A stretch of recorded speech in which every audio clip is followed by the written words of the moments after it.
Chapter 12. The Mystery of Sex Transmutation. The 10th Step Toward Riches. The meaning of the word transmute is, in simple language, the changing or transferring of one element or form of energy into another. The emotion of sex brings into being a state of mind. Because of ignorance on the subject, this state of mind is generally associated with the physical. And because of improper influences, to which most people have been subjected, in acquiring knowledge of sex, things essentially physical have highly biased the mind. The emotion of sex has back of it the possibility of three constructive potentialities. They are: 1. The perpetuation of mankind. 2. The maintenance of health. As a therapeutic agency, it has no equal. 3. The transformation of mediocrity into genius through transmutation. Sex transmutation is simple and easily explained. It means the switching of the mind from thoughts of physical expression to thoughts of some other nature. Sex desire is the most powerful of human desires. When driven by this desire, people develop keenness of imagination, courage, willpower, persistence, and creative ability unknown to them at other times. So strong and impelling is the desire for sexual contact that many freely run the risk of life and reputation to indulge it. When harnessed and redirected along other lines, this motivating force maintains all of its attributes of keenness of imagination, courage, etc., which may be used as powerful creative forces in literature, art, or in any other profession or calling, including, of course, the accumulation of riches. The transmutation of sex energy calls for the exercise of willpower, to be sure, but the reward is worth the effort. The desire for sexual expression is inborn and natural. The desire cannot and should not be submerged or eliminated, but it should be given an outlet through forms of expression which enrich the body, mind, and spirit. If not given this form of outlet, through transmutation, it will seek outlets through purely physical channels. A river may be dammed and its water controlled for a time, but eventually it will force an outlet. The same is true of the emotion of sex. It may be submerged and controlled for a time, but its very nature causes it to be ever seeking means of expression. If it is not transmuted into some creative effort, it will find a less worthy outlet.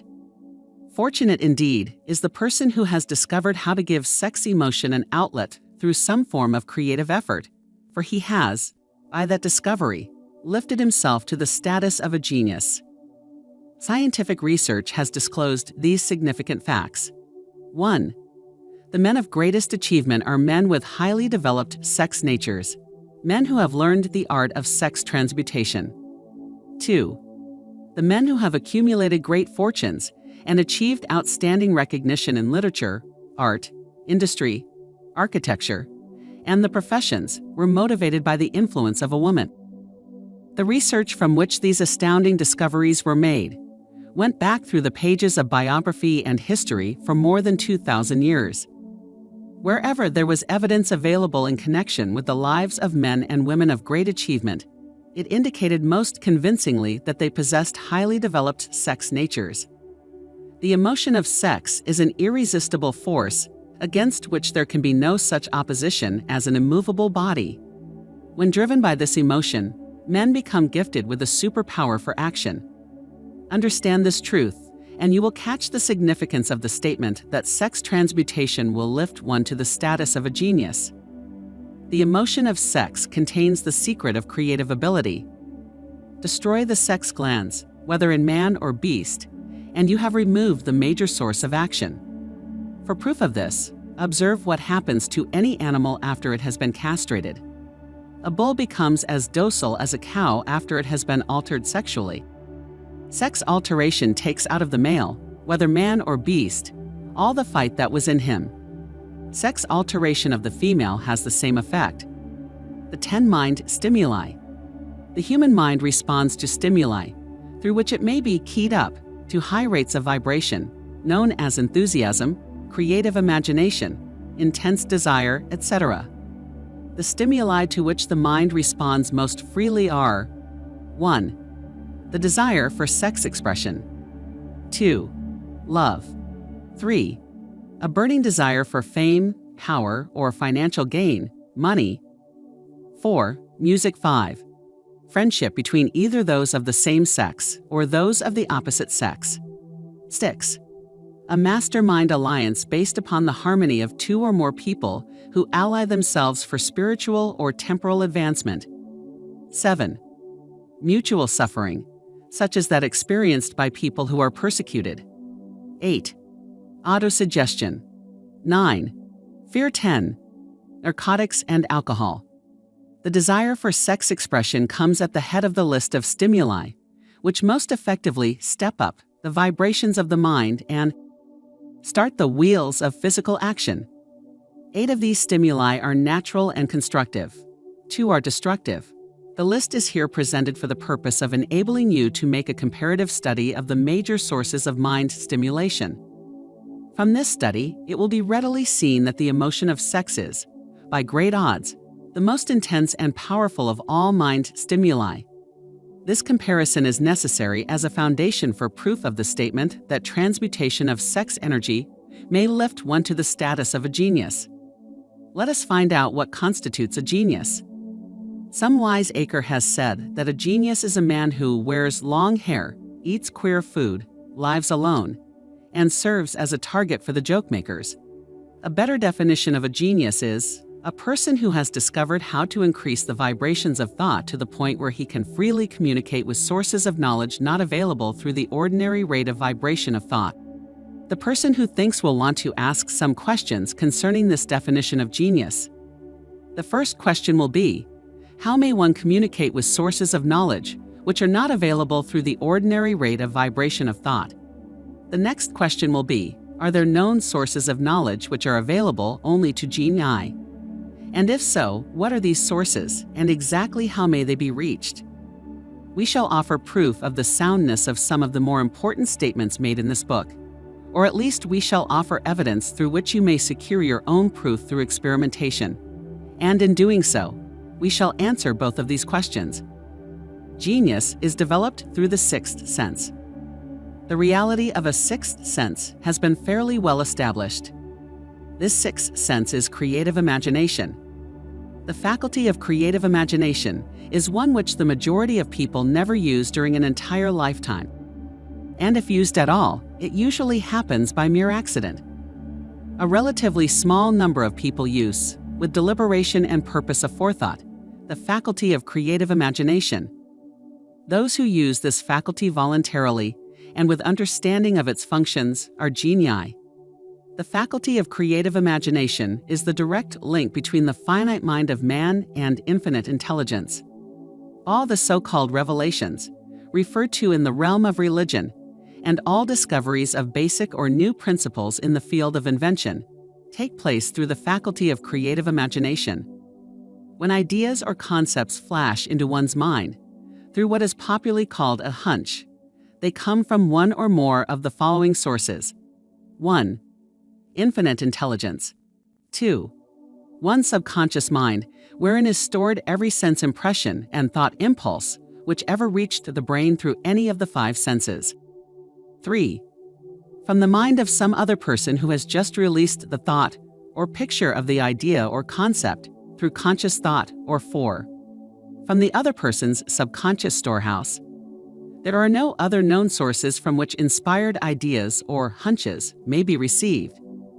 The creative imagination functions best when the mind is vibrating, due to some form of mind stimulation, at an exceedingly high rate. That is, when the mind is functioning at a rate of vibration higher than that of ordinary, normal thought. When brain action has been stimulated through one or more of the 10 mind stimulants, it has the effect of lifting the individual far above the horizon of ordinary thought and permits him to envision distance, scope, and quality of thoughts not available on the lower plane, such as that occupied while one is engaged in the solution of the problems of business and professional routine. When lifted to this higher level of thought, through any form of mind stimulation, an individual occupies relatively the same position as one who has ascended in an airplane, to a height from which he may see over and beyond the horizon line which limits his vision, while on the ground. Moreover, while on this higher level of thought, the individual is not hampered or bound by any of the stimuli which circumscribe and limit his vision while wrestling with the problems of gaining the three basic necessities of food, clothing, and shelter. He is in a world of thought in which the ordinary, workaday thoughts have been as effectively removed as are the hills and valleys and other limitations of physical vision when he rises in an airplane. While on this exalted plane of thought, the creative faculty of the mind is given freedom for action. The way has been cleared for the sixth sense to function. It becomes receptive to ideas which could not reach the individual under any other circumstances. The sixth sense is the faculty which marks the difference between a genius and an ordinary individual. The creative faculty becomes more alert and receptive to vibrations, originating outside the individual's subconscious mind. The more this faculty is used, and the more the individual relies upon it, and makes demands upon it for thought impulses. This faculty can be cultivated and developed only through use. That which is known as one's conscience operates entirely through the faculty of the sixth sense. The great artists, writers, musicians, and poets become great because they acquire the habit of relying upon the still small voice which speaks from within, through the faculty of creative imagination. It is a fact well known to people who have keen imaginations that their best ideas come through so-called hunches. There is a great orator who does not attain to greatness until he closes his eyes and begins to rely entirely upon the faculty of creative imagination. When asked why he closed his eyes just before the climaxes of his oratory, he replied, "I do it because then I speak through ideas which come to me from within." One of America's most successful and best-known financiers followed the habit of closing his eyes for 2 or 3 minutes before making a decision. When asked why he did this, he replied, "With my eyes closed, I am able to draw upon a source of superior intelligence." The late Dr. Elmer R. Gates of Chevy Chase, Maryland, created more than 200 useful patents, many of them basic, through the process of cultivating and using the creative faculty. His method is both significant and interesting to one interested in attaining to the status of genius, in which category Dr. Gates unquestionably belonged.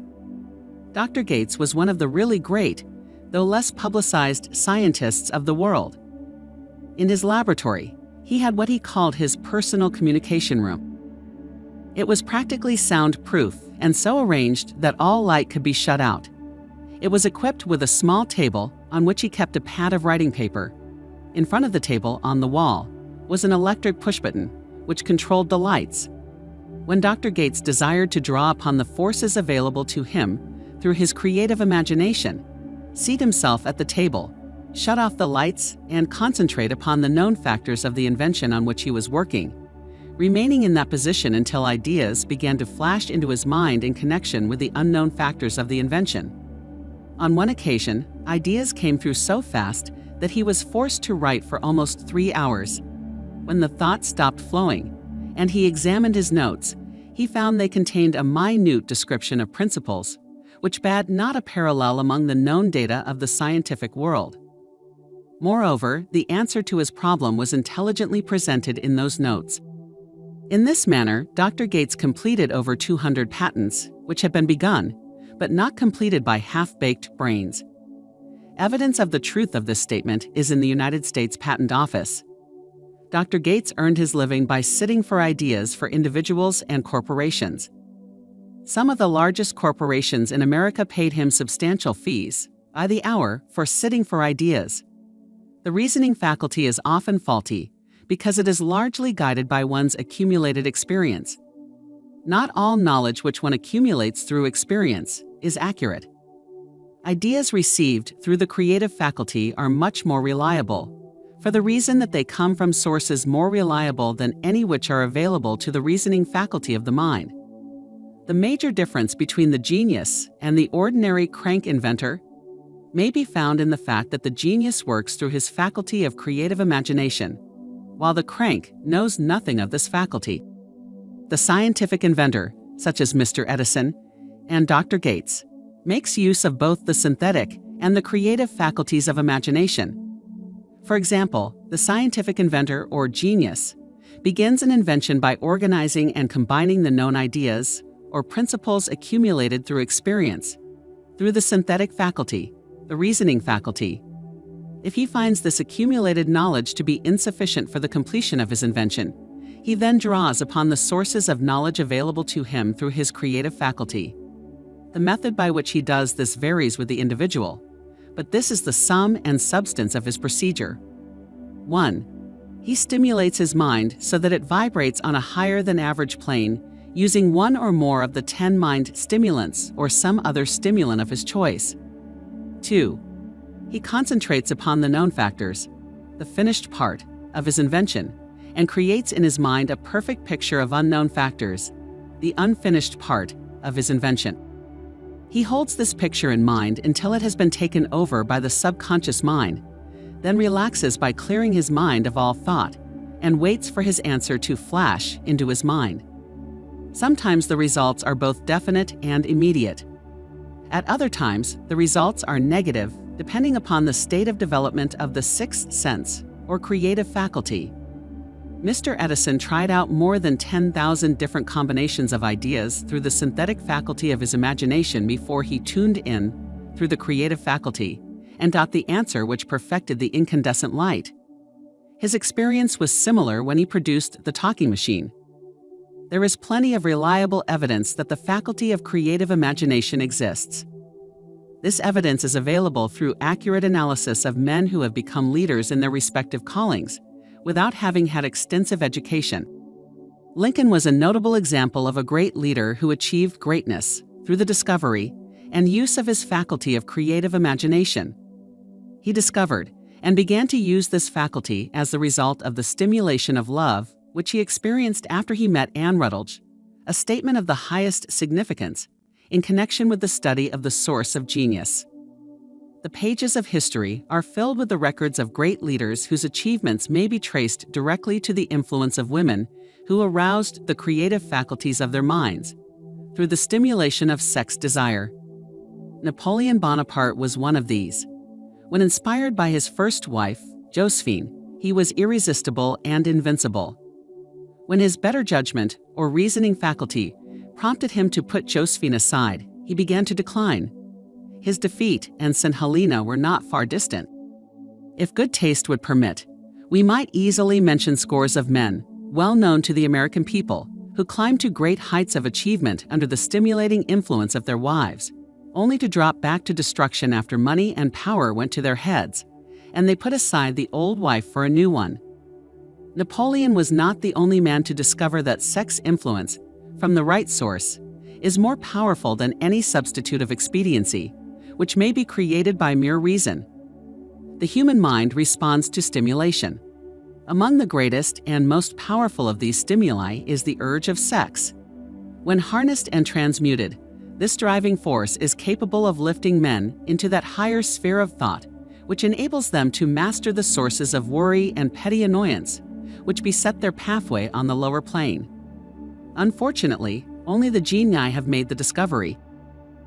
Others have accepted the experience of sex urge without discovering one of its major potentialities, a fact which accounts for the great number of others as compared to the limited number of genii. For the purpose of refreshing the memory, in connection with the facts available from the biographies of certain men, we here present the names of a few men of outstanding achievement, each of whom was known to have been of a highly sexed nature. The genius which was theirs undoubtedly found its source of power in transmuted sex energy.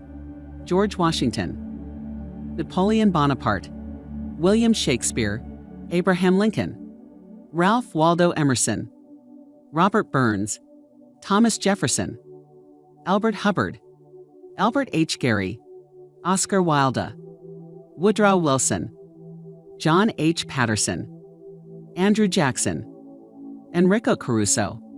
Your own knowledge of biography will enable you to add to this list. Find, if you can, a single man in all history of civilization who achieved outstanding success in any calling who was not driven by a well-developed sex nature. If you do not wish to rely upon biographies of men not now living, take inventory of those whom you know to be men of great achievement, and see if you can find one among them who is not highly sexed. Sex energy is the creative energy of all genii. There never has been, and never will be, a great leader, builder, or artist lacking in this driving force of sex. Surely no one will misunderstand these statements to mean that all who are highly sexed are genii. Man attains to the status of a genius only when and if he stimulates his mind so that it draws upon the forces available, through the creative faculty of the imagination. Chief among the stimuli with which this stepping up of the vibrations may be produced is sex energy. The mere possession of this energy is not sufficient to produce a genius. The energy must be transmuted from desire for physical contact into some other form of desire and action before it will lift one to the status of a genius. Far from becoming genii, because of great sex desires, the majority of men lower themselves, through misunderstanding and misuse of this great force, to the status of the lower animals. Why men seldom succeed before 40. I discovered, from the analysis of over 25,000 people, that men who succeed in an outstanding way seldom do so before the age of 40, and more often they do not strike their real pace until they are well beyond the age of 50. This fact was so astounding that it prompted me to go into the study of its cause most carefully, carrying the investigation over a period of more than 12 years. This study disclosed the fact that the major reason why the majority of men who succeed do not begin to do so before the age of 40 to 50 is their tendency to dissipate their energies through overindulgence in physical expression of the emotion of sex. The majority of men never learn that the urge of sex has other possibilities, which far transcend in importance that of mere physical expression. The majority of those who make this discovery do so after having wasted many years at a period when the sex energy is at its height prior to the age of 45 to 50. This usually is followed by noteworthy achievement. The lives of many men up to, and sometimes well past the age of 40, reflect a continued dissipation of energies, which could have been more profitably turned into better channels.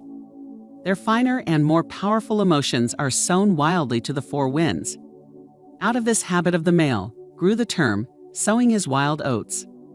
The desire for sexual expression is by far the strongest and most impelling of all the human emotions. And for this very reason, this desire, when harnessed and transmuted into action, other than that of physical expression, may raise one to the status of a genius. One of America's most able businessmen frankly admitted that his attractive secretary was responsible for most of the plans he created. He admitted that her presence lifted him to heights of creative imagination, such as he could experience under no other stimulus. One of the most successful men in America owes most of his success to the influence of a very charming young woman who has served as his source of inspiration for more than 12 years. Everyone knows the man to whom this reference is made, but not everyone knows the real source of his achievements. History is not lacking in examples of men who attained to the status of genii as the result of the use of artificial mind stimulants in the form of alcohol and narcotics. Edgar Allan Poe wrote The Raven while under the influence of liquor, dreaming dreams that mortal never dared to dream before. James Whitcomb Riley did his best writing while under the influence of alcohol. Perhaps it was thus he saw the ordered intermingling of the real and the dream, the mill above the river and the mist above the stream. Robert Burns wrote best when intoxicated. For auld lang syne, my dear, we'll take a cup of kindness yet, for auld lang syne. But let it be remembered that many such men have destroyed themselves in the end. Nature has prepared her own potions with which men may safely stimulate their minds, so they vibrate on a plane that enables them to tune into fine and rare thoughts which come from no man knows where. No satisfactory substitute for nature's stimulants has ever been found. It is a fact well known to psychologists that there is a very close relationship between sex desires and spiritual urges, a fact which accounts for the peculiar behavior of people who participate in the orgies known as religious revivals, common among the primitive types. The world is ruled, and the destiny of civilization is established, by the human emotions. People are influenced in their actions, not by reasons so much as by feelings. The creative faculty of the mind is set into action entirely by emotions, and not by cold reason. The most powerful of all human emotions is that of sex. There are other mind stimulants, some of which have been listed, but no one of them, nor all of them combined, can equal the driving power of sex. A mind stimulant is any influence which will either temporarily or permanently increase the vibrations of thought. The 10 major stimulants described are those most commonly resorted to. Through these sources, one may commune with infinite intelligence or enter, at will, the storehouse of the subconscious mind, either one's own or that of another person, a procedure which is all there is of genius. A teacher who has trained and directed the efforts of more than 30,000 salespeople made the astounding discovery that highly sexed men are the most efficient salesmen. The explanation is that the factor of personality known as personal magnetism is nothing more nor less than sex energy. Highly sexed people always have a plentiful supply of magnetism. Through cultivation and understanding, this vital force may be drawn upon and used to great advantage in the relationships between people. This energy may be communicated to others through the following media. 1. The handshake. The touch of the hand indicates, instantly, the presence of magnetism or the lack of it. 2. The tone of voice. Magnetism, or sex energy, is the factor with which the voice may be colored or made musical and charming. 3. Posture and carriage of the body. Highly sexed people move briskly and with grace and ease. 4. The vibrations of thought. Highly sexed people mix the emotion of sex with their thoughts, or may do so at will, and in that way may influence those around them. 5. Body adornment. People who are highly sexed are usually very careful about their personal appearance. They usually select clothing of a style becoming to their personality, physique, complexion, etc. When employing salesmen, the more capable sales manager looks for the quality of personal magnetism as the first requirement of a salesman. People who lack sex energy will never become enthusiastic nor inspire others with enthusiasm, and enthusiasm is one of the most important requisites in salesmanship, no matter what one is selling. The public speaker, orator, preacher, lawyer, or salesman who is lacking in sex energy is a flop, as far as being able to influence others is concerned. Couple with this the fact that most people can be influenced only through an appeal to their emotions, and you will understand the importance of sex energy as a part of the salesman's native ability. Master salesmen attain the status of mastery in selling because they either consciously or unconsciously transmute the energy of sex into sales enthusiasm. In this statement may be found a very practical suggestion as to the actual meaning of sex transmutation. The salesman who knows how to take his mind off the subject of sex and direct it in sales effort with as much enthusiasm and determination as he would apply to its original purpose has acquired the art of sex transmutation, whether he knows it or not. The majority of salesmen who transmute their sex energy do so without being in the least aware of what they are doing or how they are doing it. Transmutation of sex energy calls for more willpower than the average person cares to use for this purpose. Those who find it difficult to summon willpower sufficient for transmutation may gradually acquire this ability. Though this requires willpower, the reward for the practice is more than worth the effort. The entire subject of sex is one with which the majority of people appear to be unpardonably ignorant. The urge of sex has been grossly misunderstood, slandered, and burlesqued by the ignorant and the evil-minded for so long that the very word sex is seldom used in polite society. Men and women who are known to be blessed, yes, blessed, with highly sexed natures, are usually looked upon as being people who will bear watching. Instead of being called blessed, they are usually called cursed. Millions of people, even in this age of enlightenment, have inferiority complexes which they developed because of this false belief that a highly sexed nature is a curse. These statements of the virtue of sex energy should not be construed as justification for the libertine. The emotion of sex is a virtue only when used intelligently and with discrimination. It may be misused, and often is, to such an extent that it debases, instead of enriches, both body and mind. The better use of this power is the burden of this chapter. It seemed quite significant to the author when he made the discovery that practically every great leader, whom he had the privilege of analyzing, was a man whose achievements were largely inspired by a woman. In many instances, the woman in the case was a modest, self-denying wife, of whom the public had heard but little or nothing. In a few instances, the source of inspiration has been traced to the other woman. Perhaps such cases may not be entirely unknown to you. Intemperance in sex habits is just as detrimental as intemperance in habits of drinking and eating. In this age in which we live, an age which began with the World War, intemperance in habits of sex is common. This orgy of indulgence may account for the shortage of great leaders. No one can avail himself of the forces of his creative imagination while dissipating them. We are the only creature on earth which violates nature's purpose in this connection. Every other animal indulges its sex nature in moderation, and with purpose which harmonizes with the laws of nature. Every other animal responds to the call of sex only in season. Man's inclination is to declare open season. Every intelligent person knows that stimulation in excess, through alcoholic drink and narcotics, is a form of intemperance which destroys the vital organs of the body, including the brain.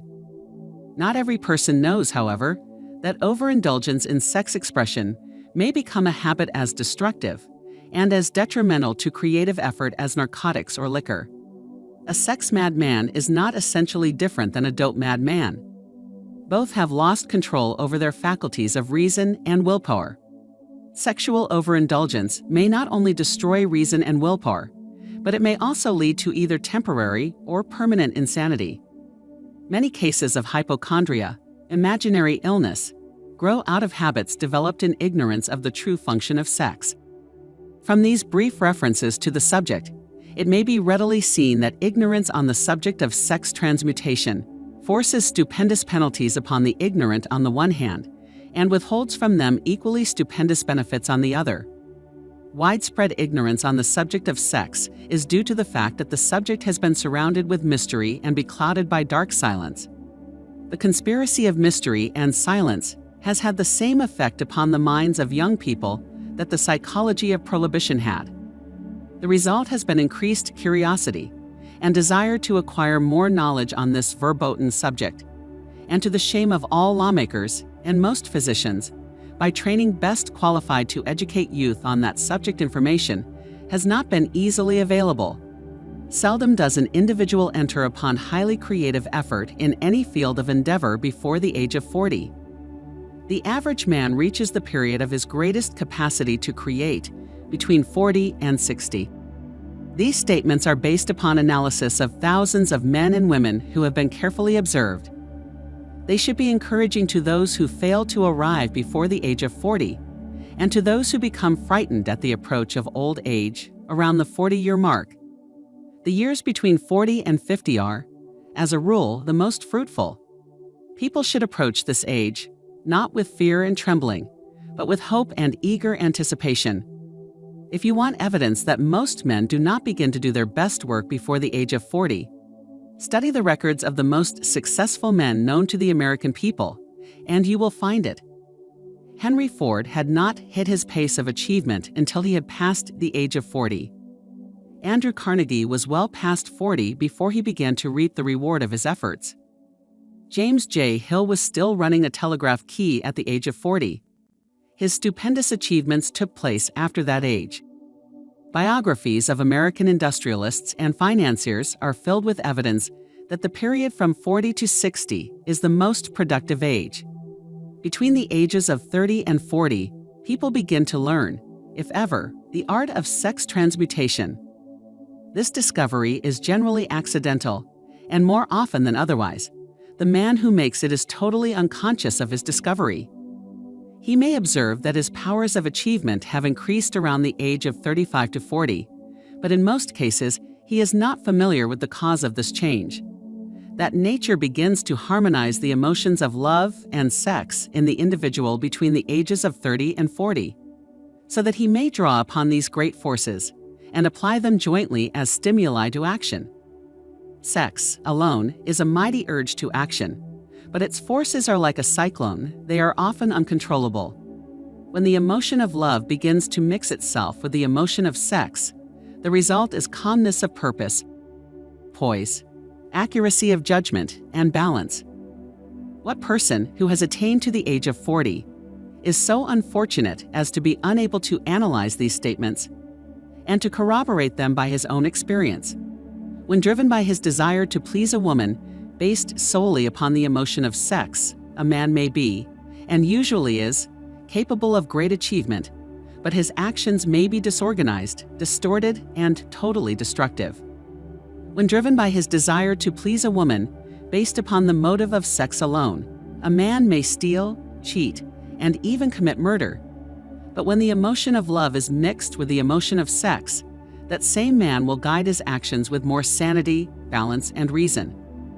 Criminologists have discovered that the most hardened criminals can be reformed through the influence of a woman's love. There is no record of a criminal having been reformed solely through the sex influence. These facts are well known, but their cause is not. Reformation comes, if at all, through the heart or the emotional side of people, not through their head or reasoning side.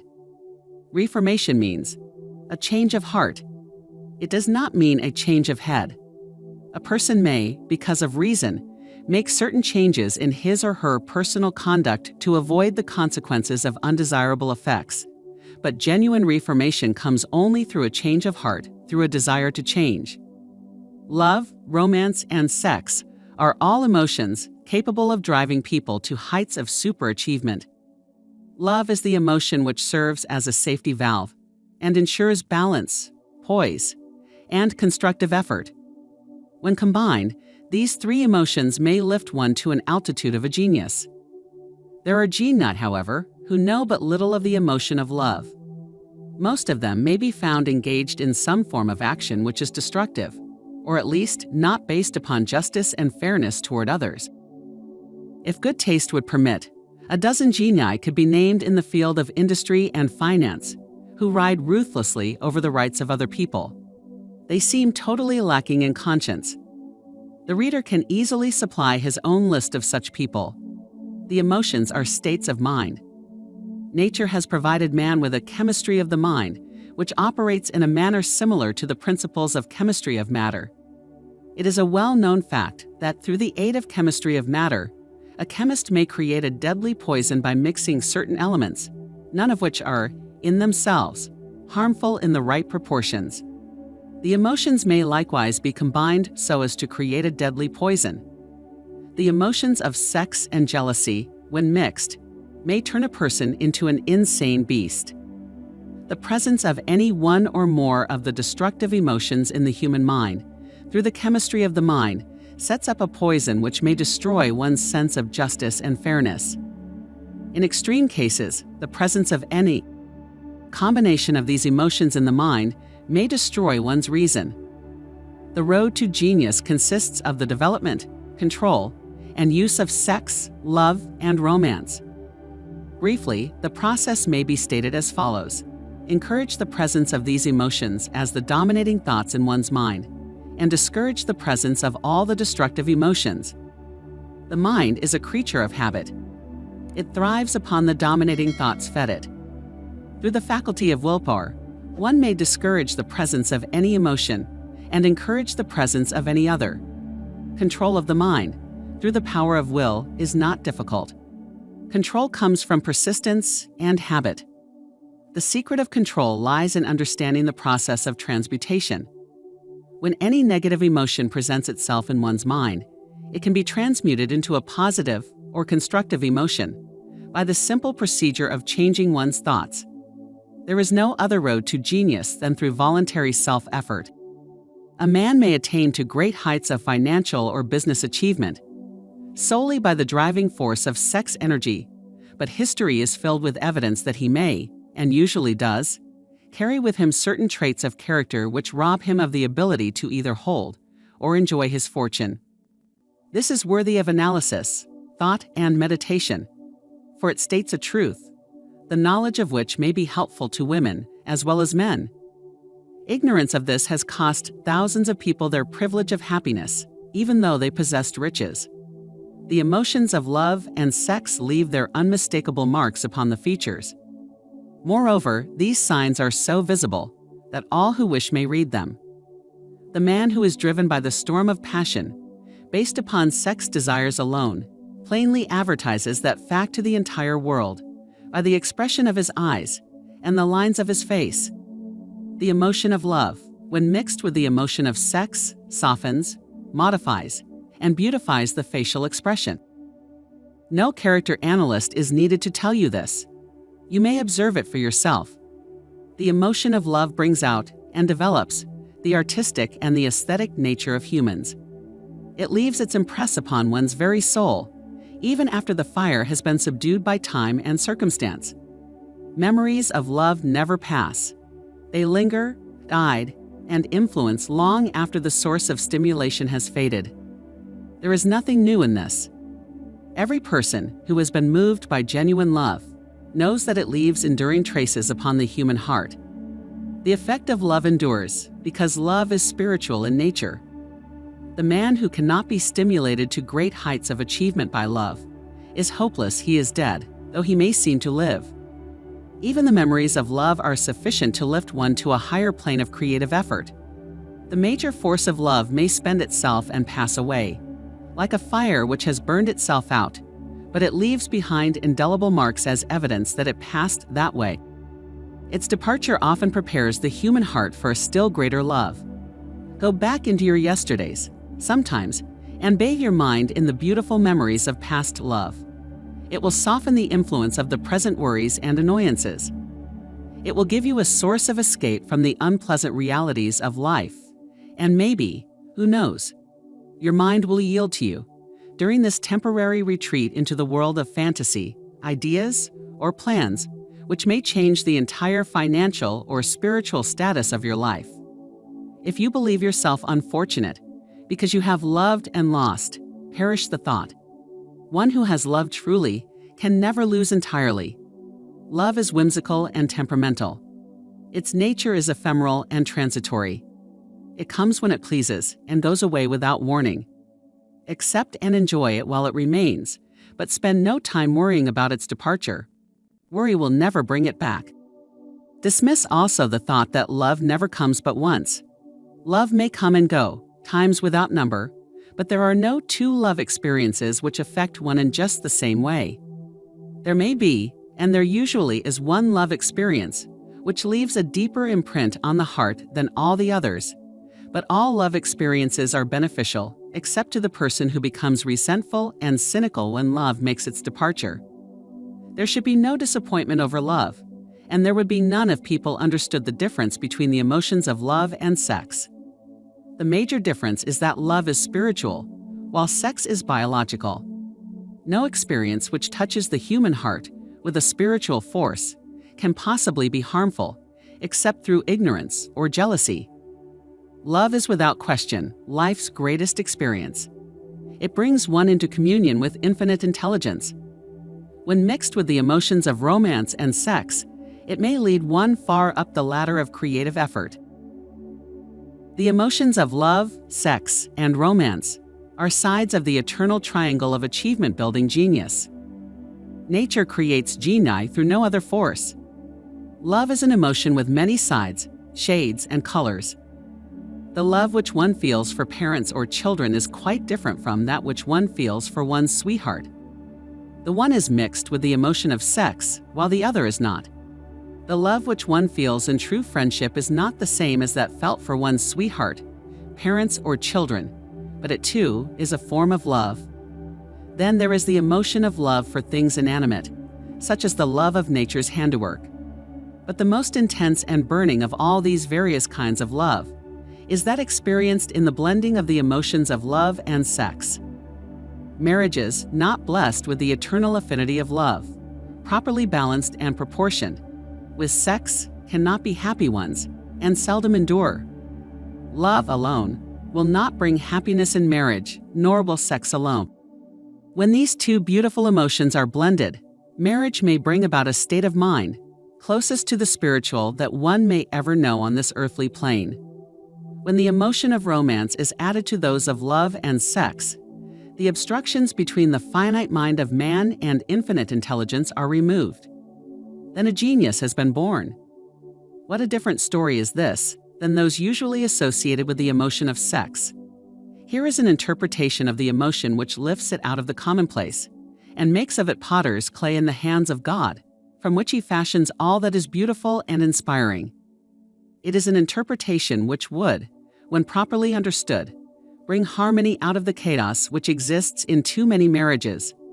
The disharmonies often expressed in the form of nagging may usually be traced to lack of knowledge on the subject of sex. Where love, romance, and the proper understanding of the emotion and function of sex abide, there is no disharmony between married people. Fortunate is the husband whose wife understands the true relationship between the emotions of love, sex, and romance. When motivated by this holy triumvirate, no form of labor is burdensome, because even the most lowly form of effort takes on the nature of a labor of love. It is a very old saying that a man's wife may either make him or break him, but the reason is not always understood. The making and breaking is the result of the wife's understanding or lack of understanding of the emotions of love, sex, and romance. Despite the fact that men are polygamous by the very nature of their biological inheritance, it is true that no woman has as great an influence on a man as his wife, unless he is married to a woman totally unsuited to his nature. If a woman permits her husband to lose interest in her and become more interested in other women, it is usually because of her ignorance or indifference toward the subjects of sex, love, and romance. This statement presupposes, of course, that genuine love once existed between a man and his wife. The facts are equally applicable to a man who permits his wife's interest in him to die. Married people often bicker over a multitude of trivialities. If these are analyzed accurately, the real cause of the trouble will often be found to be indifference or ignorance on these subjects. Man's greatest motivating force is his desire to please woman.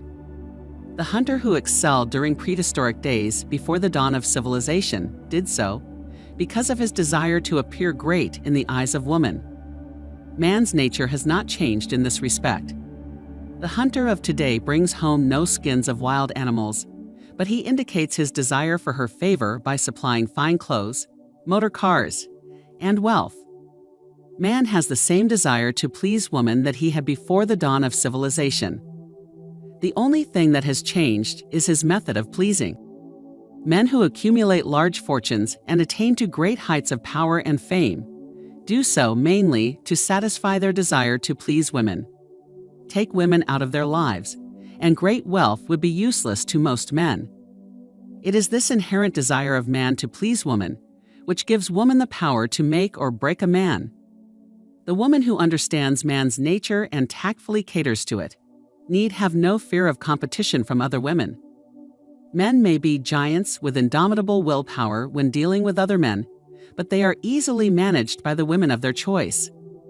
Most men will not admit that they are easily influenced by the women they prefer, because it is in the nature of the male to want to be recognized as the stronger of the species. Moreover, the intelligent woman recognizes this manly trait and very wisely makes no issue of it. Some men know that they are being influenced by the women of their choice, their wives, sweethearts, mothers, or sisters, but they tactfully refrain from rebelling against the influence because they are intelligent enough to know that no man is happy or complete without the modifying influence of the right woman. The man who does not recognize this important truth deprives himself of the power which has done more to help men achieve success than all other forces combined. Chapter 13. The Subconscious Mind, the Connecting Link. The 11th Step Toward Riches. The subconscious mind consists of a field of consciousness in which every impulse of thought that reaches the objective mind through any of the 5 senses is classified and recorded, and from which thoughts may be recalled or withdrawn as letters may be taken from a filing cabinet. It receives and files sense impressions or thoughts, regardless of their nature. You may voluntarily plant in your subconscious mind any plan, thought, or purpose, which you desire to translate into its physical or monetary equivalent. The subconscious acts first on the dominating desires which have been mixed with emotional feeling, such as faith. Consider this in connection with the instructions given in the chapter on desire, for taking the 6 steps there outlined, and the instructions given in the chapter on the building and execution of plans, and you will understand the importance of the thought conveyed. The subconscious mind works day and night. Through a method of procedure, unknown to man, the subconscious mind draws upon the forces of infinite intelligence for the power with which it voluntarily transmutes one's desires into their physical equivalent, making use, always, of the most practical media by which this end may be accomplished. You cannot entirely control your subconscious mind, but you can voluntarily hand over to it any plan, desire, or purpose which you wish transformed into concrete form. Read, again, instructions for using the subconscious mind in the chapter on autosuggestion. There is plenty of evidence to support the belief that the subconscious mind is the connecting link between the finite mind of man and infinite intelligence. It is the intermediary through which one may draw upon the forces of infinite intelligence at will. It alone contains the secret process by which mental impulses are modified and changed into their spiritual equivalent. It alone is the medium through which prayer may be transmitted to the source capable of answering prayer. The possibilities of creative effort connected with the subconscious mind are stupendous and imponderable. They inspire one with awe. I never approached the discussion of the subconscious mind without a feeling of littleness and inferiority, due perhaps to the fact that man's entire stock of knowledge on this subject is so pitifully limited. The very fact that the subconscious mind is the medium of communication between the thinking mind of man and infinite intelligence is, of itself, a thought which almost paralyzes one's reason. After you have accepted as a reality the existence of the subconscious mind and understand its possibilities as a medium for transmuting your desires into their physical or monetary equivalent, you will comprehend the full significance of the instructions given in the chapter on desire. You will also understand why you have been repeatedly admonished to make your desires clear and to reduce them to writing. You will also understand the necessity of persistence in carrying out instructions. The 13 principles are the stimuli with which you acquire the ability to reach and to influence your subconscious mind. Do not become discouraged if you cannot do this upon the first attempt. Remember that the subconscious mind may be voluntarily directed only through habit, under the directions given in the chapter on faith. You have not yet had time to master faith. Be patient. Be persistent. A good many statements in the chapters on faith and autosuggestion will be repeated here for the benefit of your subconscious mind. Remember, your subconscious mind functions voluntarily, whether you make any effort to influence it or not. This, naturally, suggests to you that thoughts of fear and poverty and all negative thoughts serve as stimuli to your subconscious mind. Unless you master these impulses and give it more desirable food upon which it may feed, the subconscious mind will not remain idle. If you fail to plant desires in your subconscious mind, it will feed upon the thoughts which reach it as the result of your neglect. We have already explained that thought impulses, both negative and positive, are reaching the subconscious mind continuously, from the 4 sources which were mentioned in the chapter on sex transmutation. For the present, it is sufficient if you remember that you are living daily in the midst of all manner of thought impulses which are reaching your subconscious mind, without your knowledge. Some of these impulses are negative, some are positive. You are now engaged in trying to help shut out the flow of negative impulses and to aid in voluntarily influencing your subconscious mind through positive impulses of desire. When you achieve this, you will possess the key which unlocks the door to your subconscious mind. Moreover, you will control that door so completely that no undesirable thought may influence your subconscious mind. Everything which man creates begins in the form of a thought impulse. You will also understand why you have been repeatedly admonished to make your desires clear and to reduce them to writing. You will also understand the necessity of persistence in carrying out instructions. The 13 principles are the stimuli with which you acquire the ability to reach and to influence your subconscious mind. Do not become discouraged if you cannot do this upon the first attempt. Remember that the subconscious mind may be voluntarily directed only through habit, under the directions given in the chapter on faith. You have not yet had time to master faith. Be patient. Be persistent. A good many statements in the chapters on faith and autosuggestion will be repeated here, for the benefit of your subconscious mind. Remember, your subconscious mind functions voluntarily, whether you make any effort to influence it or not. This, naturally, suggests to you that thoughts of fear and poverty and all negative thoughts serve as stimuli to your subconscious mind, unless you master these impulses and give it more desirable food upon which it may feed. The subconscious mind will not remain idle. If you fail to plant desires in your subconscious mind, it will feed upon the thoughts which reach it as the result of your neglect. We have already explained that thought impulses, both negative and positive, are reaching the subconscious mind continuously from the 4 sources which were mentioned in the chapter on sex transmutation. For the present, it is sufficient if you remember that you are living daily in the midst of all manner of thought impulses, which are reaching your subconscious mind without your knowledge. Some of these impulses are negative, some are positive. You are now engaged in trying to help shut the flow of negative impulses, and to aid in voluntarily influencing your subconscious mind through positive impulses of desire. When you achieve this, you will possess the key which unlocks the door to your subconscious mind. Moreover, you will control that door so completely that no undesirable thought may influence your subconscious mind. Everything which man creates begins in the form of a thought impulse. We can create nothing which we do not first conceive in thought.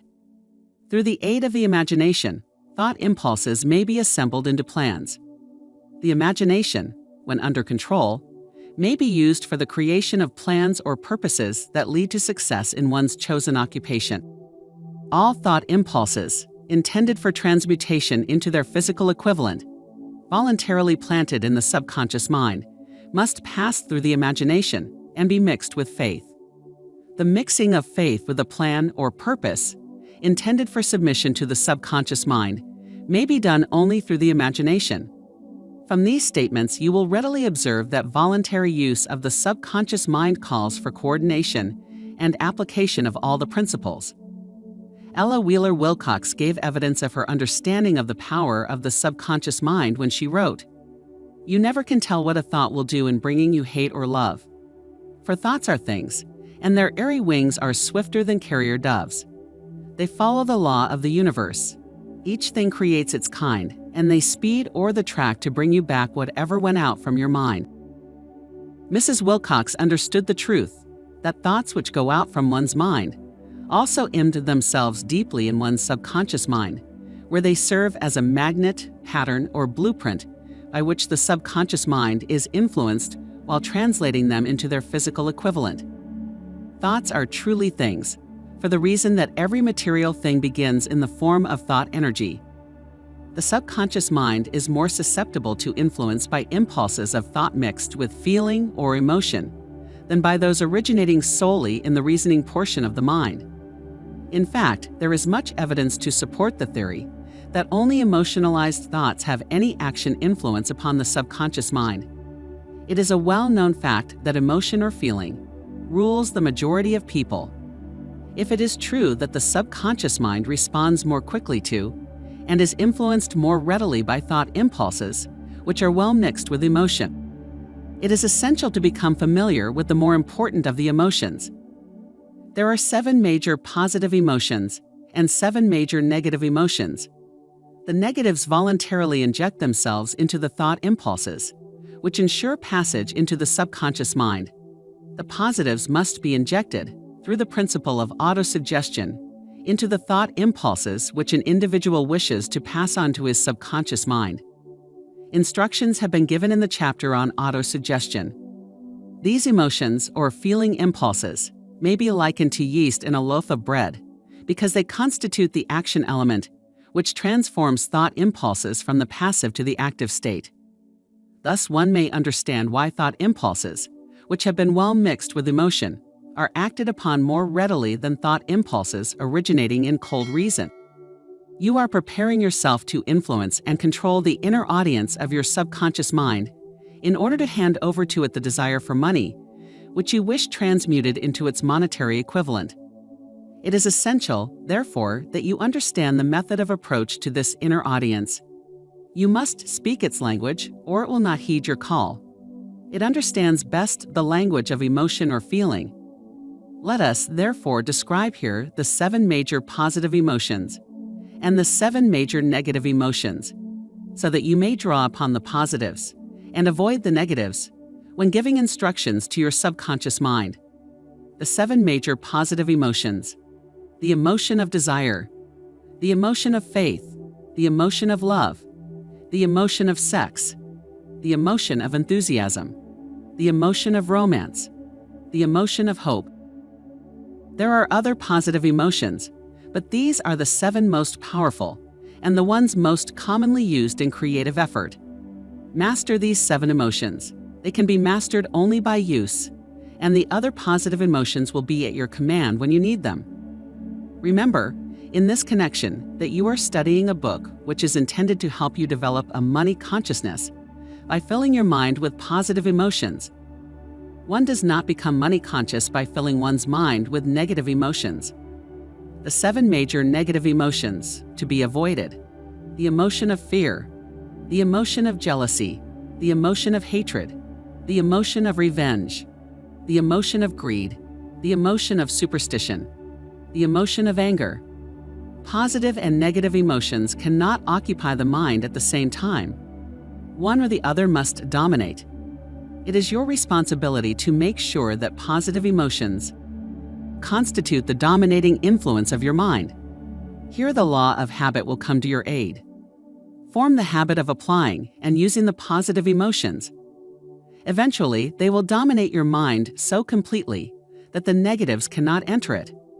Only by following these instructions literally and continuously can you gain control over your subconscious mind. The presence of a single negative in your conscious mind is sufficient to destroy all chances of constructive aid from your subconscious mind. If you are an observing person, you must have noticed that most people resort to prayer only after everything else has failed, or else they pray by a ritual of meaningless words. And because it is a fact that most people who pray do so only after everything else has failed, they go to prayer with their minds filled with fear and doubt, which are the emotions the subconscious mind acts upon and passes on to infinite intelligence. Likewise, that is the emotion which infinite intelligence receives and acts upon. If you pray for a thing, but have fear as you pray that you may not receive it, or that your prayer will not be acted upon by infinite intelligence, your prayer will have been in vain. Prayer does, sometimes, result in the realization of that for which one prays. If you have ever had the experience of receiving that for which you prayed, go back in your memory and recall your actual state of mind while you were praying, and you will know for sure that the theory here described is more than a theory. The time will come when the schools and educational institutions of the country will teach the science of prayer. Moreover, then prayer may be and will be reduced to a science. When that time comes, it will come as soon as mankind is ready for it and demands it. No one will approach the universal mind in a state of fear, for the very good reason that there will be no such emotion as fear. Ignorance, superstition, and false teaching will have disappeared, and man will have attained his true status as a child of infinite intelligence. A few have already attained this blessing. If you believe this prophecy is far-fetched, take a look at the human race in retrospect. Less than 100 years ago, men believed the lightning to be evidence of the wrath of God and feared it. Now, thanks to the power of faith, humans have harnessed the lightning and made it turn the wheels of industry. Much less than 100 years ago, we believed the space between the planets to be nothing but a great void, a stretch of dead nothingness. Now, thanks to this same power of faith, we know that far from being either dead or a void, the space between the planets is very much alive, that it is the highest form of vibration known, excepting, perhaps, the vibration of thought. Moreover, we know that this living, pulsating, vibratory energy which permeates every atom of matter and fills every niche of space connects every human brain with every other human brain. What reason have we to believe that this same energy does not connect every human brain with infinite intelligence? There are no toll gates between the finite mind of humans and infinite intelligence. The communication costs nothing except patience, faith, persistence, understanding, and a sincere desire to communicate. Moreover, the approach can be made only by the individual himself. Paid prayers are worthless. Infinite intelligence does no business by proxy. You either go direct or you do not communicate. You may buy prayer books and repeat them until the day of your doom, without avail.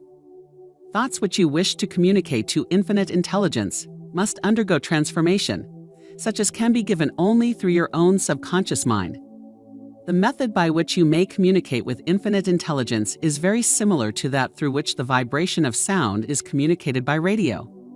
If you understand the working principle of radio, you, of course, know that sound cannot be communicated through the ether until it has been stepped up or changed into a rate of vibration which the human ear cannot detect.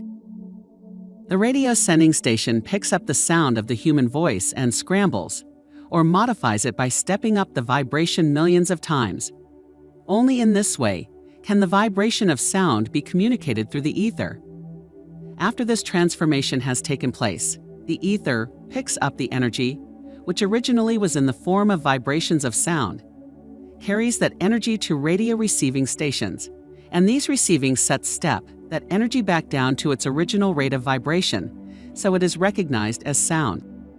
The subconscious mind is the intermediary, which translates one's prayers into terms which infinite intelligence can recognize, presents the message, and brings back the answer in the form of a definite plan or idea for procuring the object of the prayer.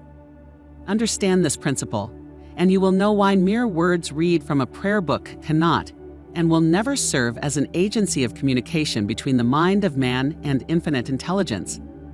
Before your prayer will reach infinite intelligence, a statement of the author's theory only, it probably is transformed from its original thought vibration into terms of spiritual vibration.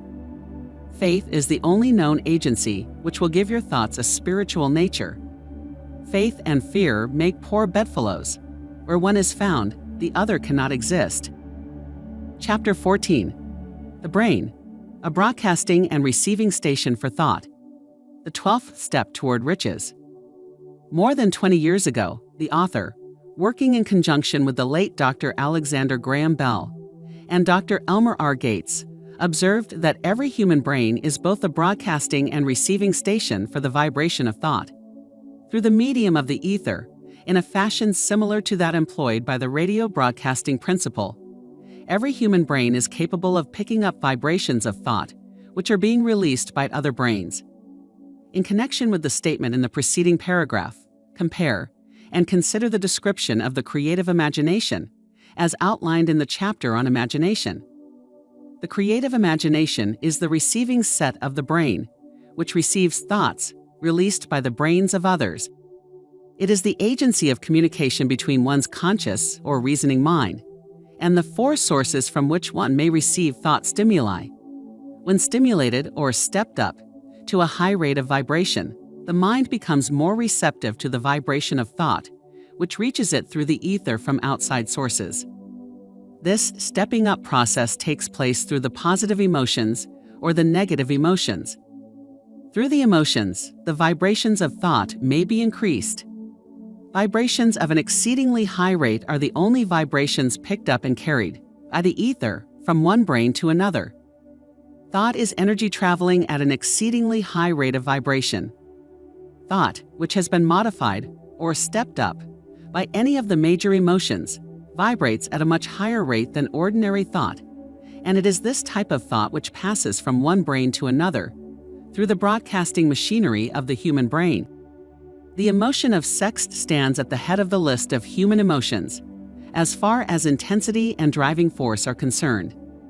The brain, which has been stimulated by the emotion of sex, vibrates at a much more rapid rate than it does when that emotion is quiescent or absent. The result of sex transmutation is the increase of the rate of vibration of thoughts to such a pitch that the creative imagination becomes highly receptive to ideas which it picks up from the ether. On the other hand, when the brain is vibrating at a rapid rate, it not only attracts thoughts and ideas released by other brains through the medium of the ether, but it gives to one's own thoughts that feeling which is essential before those thoughts will be picked up and acted upon by one's subconscious mind. Thus, you will see that the broadcasting principle is the factor through which you mix feeling or emotion with your thoughts and pass them on to your subconscious mind.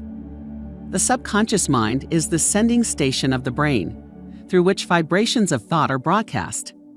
The creative imagination is the receiving set through which the vibrations of thought are picked up from the ether. Along with the important factors of the subconscious mind and the faculty of the creative imagination, which constitute the sending and receiving sets of your mental broadcasting machinery, consider now the principle of autosuggestion, which is the medium by which you may put into operation your broadcasting station. Through the instructions described in the chapter on autosuggestion, you were definitely informed of the method by which desire may be transmuted into its monetary equivalent. Operation of your mental broadcasting station is a comparatively simple procedure. You have but 3 principles to bear in mind and to apply when you wish to use your broadcasting station: the subconscious mind, creative imagination, and autosuggestion. The stimuli through which you put these 3 principles into action have been described. The procedure begins with desire. The greatest forces are intangible. The Depression brought the world to the very borderline of understanding of the forces, which are intangible and unseen. Through the ages which have passed, man has depended too much upon his physical senses, and has limited his knowledge to physical things, which he could see, touch, weigh, and measure. We are now entering the most marvelous of all ages, an age which will teach us something of the intangible forces of the world about us. Perhaps we shall learn, as we pass through this age, that the other self is more powerful than the physical self we see when we look into a mirror. Sometimes people speak lightly of the intangibles, the things which they cannot perceive through any of their 5 senses, and when we hear them, it should remind us that all of us are controlled by forces which are unseen and intangible.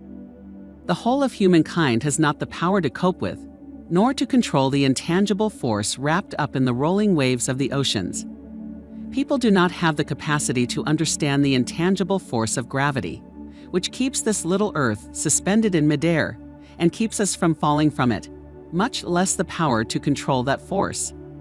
We are entirely subservient to the intangible force which comes with a thunderstorm, and we are just as helpless in the presence of the intangible force of electricity.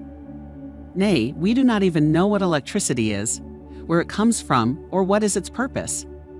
Nor is this by any means the end of our ignorance in connection with things unseen and intangible. We do not understand the intangible force and intelligence wrapped up in the soil of the earth, the force which provides us with every morsel of food we eat, every article of clothing we wear, every dollar we carry in our pockets. The dramatic story of the brain. Last but not least, man, with all of his boasted culture and education, understands little or nothing of the intangible force, the greatest of all the intangibles of thought. He knows but little concerning the physical brain and its vast network of intricate machinery through which the power of thought is translated into its material equivalent, but he is now entering an age which shall yield enlightenment on the subject. Already scientists have begun to turn their attention to the study of this stupendous thing called a brain, and while they are still in the kindergarten stage of their studies, they have uncovered enough knowledge to know that the central switchboard of the human brain, the number of lines which connect the brain cells one with another, equal the figure 1, followed by 15 million ciphers. The figure is so stupendous, said Dr. C. Judson Herrick of the University of Chicago, that astronomical figures dealing with hundreds of millions of light years become insignificant by comparison.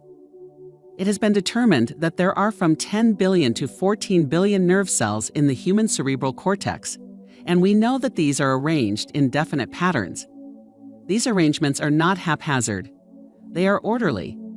Recently developed methods of electrophysiology draw off action currents from very precisely located cells, or fibers with microelectrodes, amplify them with radio tubes, and record potential differences to a millionth of a volt. It is inconceivable that such a network of intricate machinery should be in existence for the sole purpose of carrying on the physical functions incidental to growth and maintenance of the physical body. Is it not likely that the same system, which gives billions of brain cells the media for communication one with another, provides also the means of communication with other intangible forces? After this book had been written, just before the manuscript went to the publisher, there appeared in the New York Times an editorial showing that at least one great university and one intelligent investigator in the field of mental phenomena are carrying on an organized research through which conclusions have been reached that parallel many of those described in this and the following chapter. The editorial briefly analyzed the work carried on by Dr. Rhine and his associates at Duke University, viz. What is telepathy? A month ago, we cited on this page some of the remarkable results achieved by Professor Rhine and his associates in Duke University from more than 100,000 tests to determine the existence of telepathy and clairvoyance. These results were summarized in the first two articles in Harper's Magazine. In the second, which has now appeared, the author, E. H. Wright, attempts to summarize what has been learned, or what it seems reasonable to infer, regarding the exact nature of these extrasensory modes of perception. The actual existence of telepathy and clairvoyance now seems to some scientists enormously probable as the result of Rhine's experiments.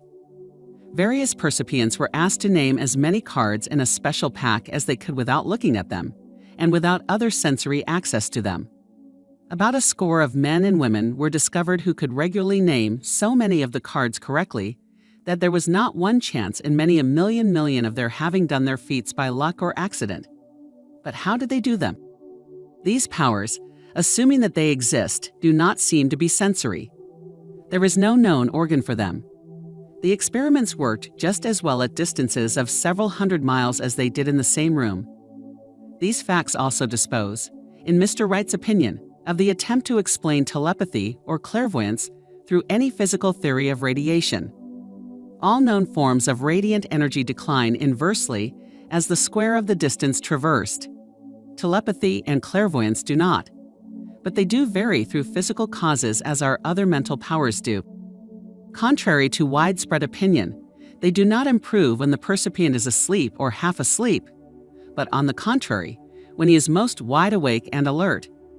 Rhine discovered that a narcotic will invariably lower a percipient's score, while a stimulant will always send it higher. The most reliable performer apparently cannot make a good score unless he tries to do his best. One conclusion that Wright draws with some confidence is that telepathy and clairvoyance are really one and the same gift. That is, the faculty that sees a card face down on a table seems to be exactly the same one that reads a thought residing only in another mind. There are several grounds for believing this. So far, for example, the two gifts have been found in every person who enjoys either of them. In everyone so far, the two have been of equal vigor, almost exactly. Screens, walls, distances have no effect at all on either. Wright advances from this conclusion to express what he puts forward as no more than the mere hunch that other extrasensory experiences, prophetic dreams, premonitions of disaster, and the like, may also prove to be part of the same faculty. The reader is not asked to accept any of these conclusions unless he finds it necessary, but the evidence that Rhine has piled up must remain impressive. In view of Dr. Rhine's announcement in connection with the conditions under which the mind responds to what he terms extrasensory modes of perception, I now feel privileged to add to his testimony by stating that my associates and I have discovered what we believe to be the ideal conditions under which the mind can be stimulated so that the sixth sense described in the next chapter can be made to function in a practical way. The conditions to which I refer consist of a close working alliance between myself and two members of my staff. Through experimentation and practice, we have discovered how to stimulate our minds by applying the principle used in connection with the invisible counselors, described in the next chapter, so that we can, by a process of blending our three minds into one, find the solution to a great variety of personal problems which are submitted by my clients. The procedure is very simple. We sit down at a conference table, clearly state the nature of the problem we have under consideration, then begin discussing it. Each contributes whatever thoughts that may occur. The strange thing about this method of mind stimulation is that it places each participant in communication with unknown sources of knowledge definitely outside his own experience. If you understand the principle described in the chapter on the mastermind, you of course recognize the round table procedure here described as being a practical application of the mastermind. This method of mind stimulation, through harmonious discussion of definite subjects, between three people, illustrates the simplest and most practical use of the mastermind. By adopting and following a similar plan, any student of this philosophy may come into possession of the famous Carnegie formula briefly described in the introduction. If it means nothing to you at this time, mark this page and read it again after you have finished the last chapter. The Depression was a blessing in disguise. It reduced the whole world to a new starting point that gives everyone a new opportunity. Chapter 15. The Sixth Sense, the Door to the Temple of Wisdom. The 13th Step Toward Riches. The 13th principle is known as the Sixth Sense, through which infinite intelligence may and will communicate voluntarily, without any effort from or demands by the individual. This principle is the apex of the philosophy. It can be assimilated, understood, and applied only by first mastering the other 12 principles.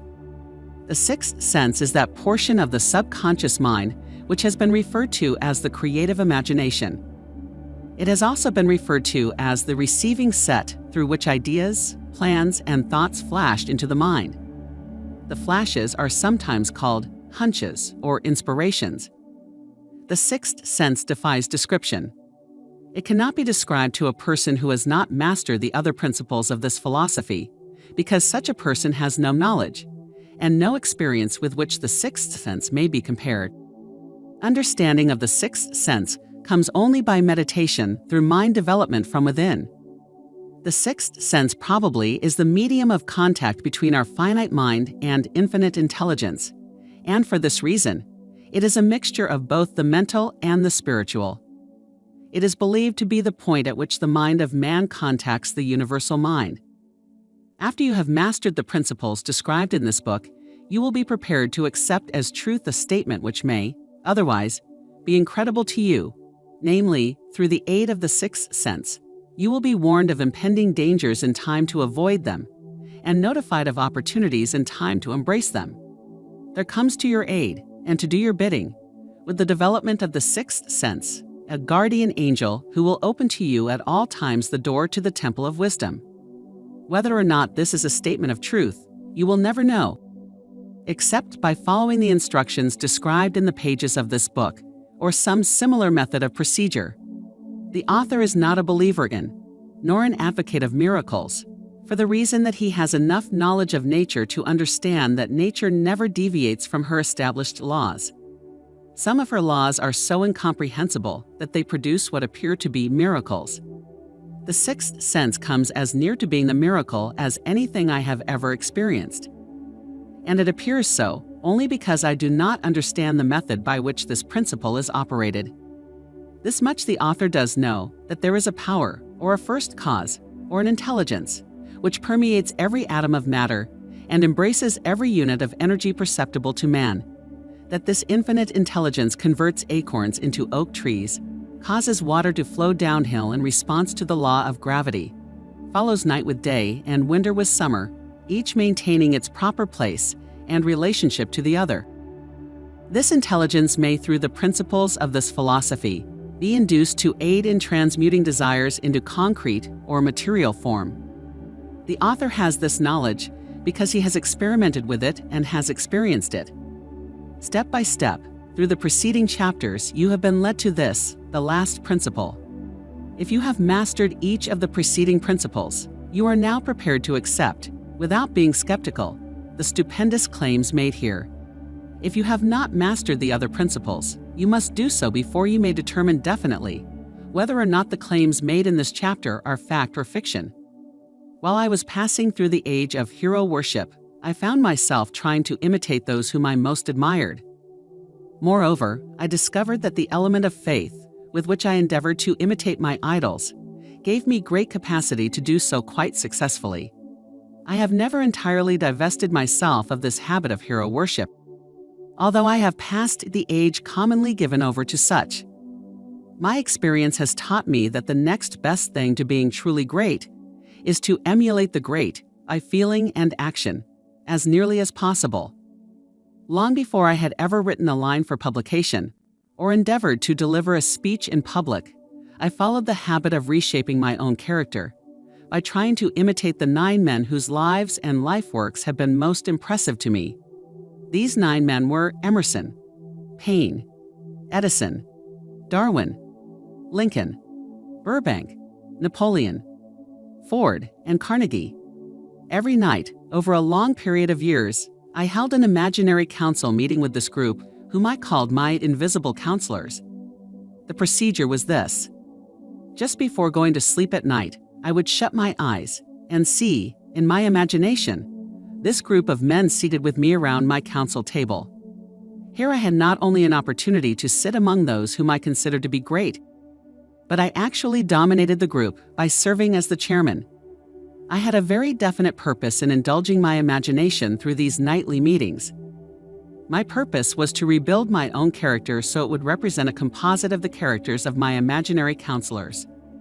Realizing, as I did, early in life, that I had to overcome the handicap of birth in an environment of ignorance and superstition, I deliberately assigned myself the task of voluntary rebirth through the method here described. Building character through autosuggestion. Being an earnest student of psychology, I knew, of course, that people have become what they are because of their dominating thoughts and desires. I knew that every deeply seated desire has the effect of causing one to seek outward expression through which that desire may be transmuted into reality. I knew that self-suggestion is a powerful factor in building character, that it is, in fact, the sole principle through which character is built. With this knowledge of the principles of mind operation, I was fairly well armed with the equipment needed in rebuilding my character. In these imaginary council meetings, I called on my cabinet members for the knowledge I wished each to contribute, addressing myself to each member in audible words, as follows. Mr. Emerson, I desire to acquire from you the marvelous understanding of nature which distinguished your life. I ask that you make an impress upon my subconscious mind of whatever qualities you possessed, which enabled you to understand and adapt yourself to the laws of nature. I ask that you assist me in reaching and drawing upon whatever sources of knowledge are available to this end. Mr. Burbank, I request that you pass on to me the knowledge which enabled you to so harmonize the laws of nature that you caused the cactus to shed its thorns and become an edible food.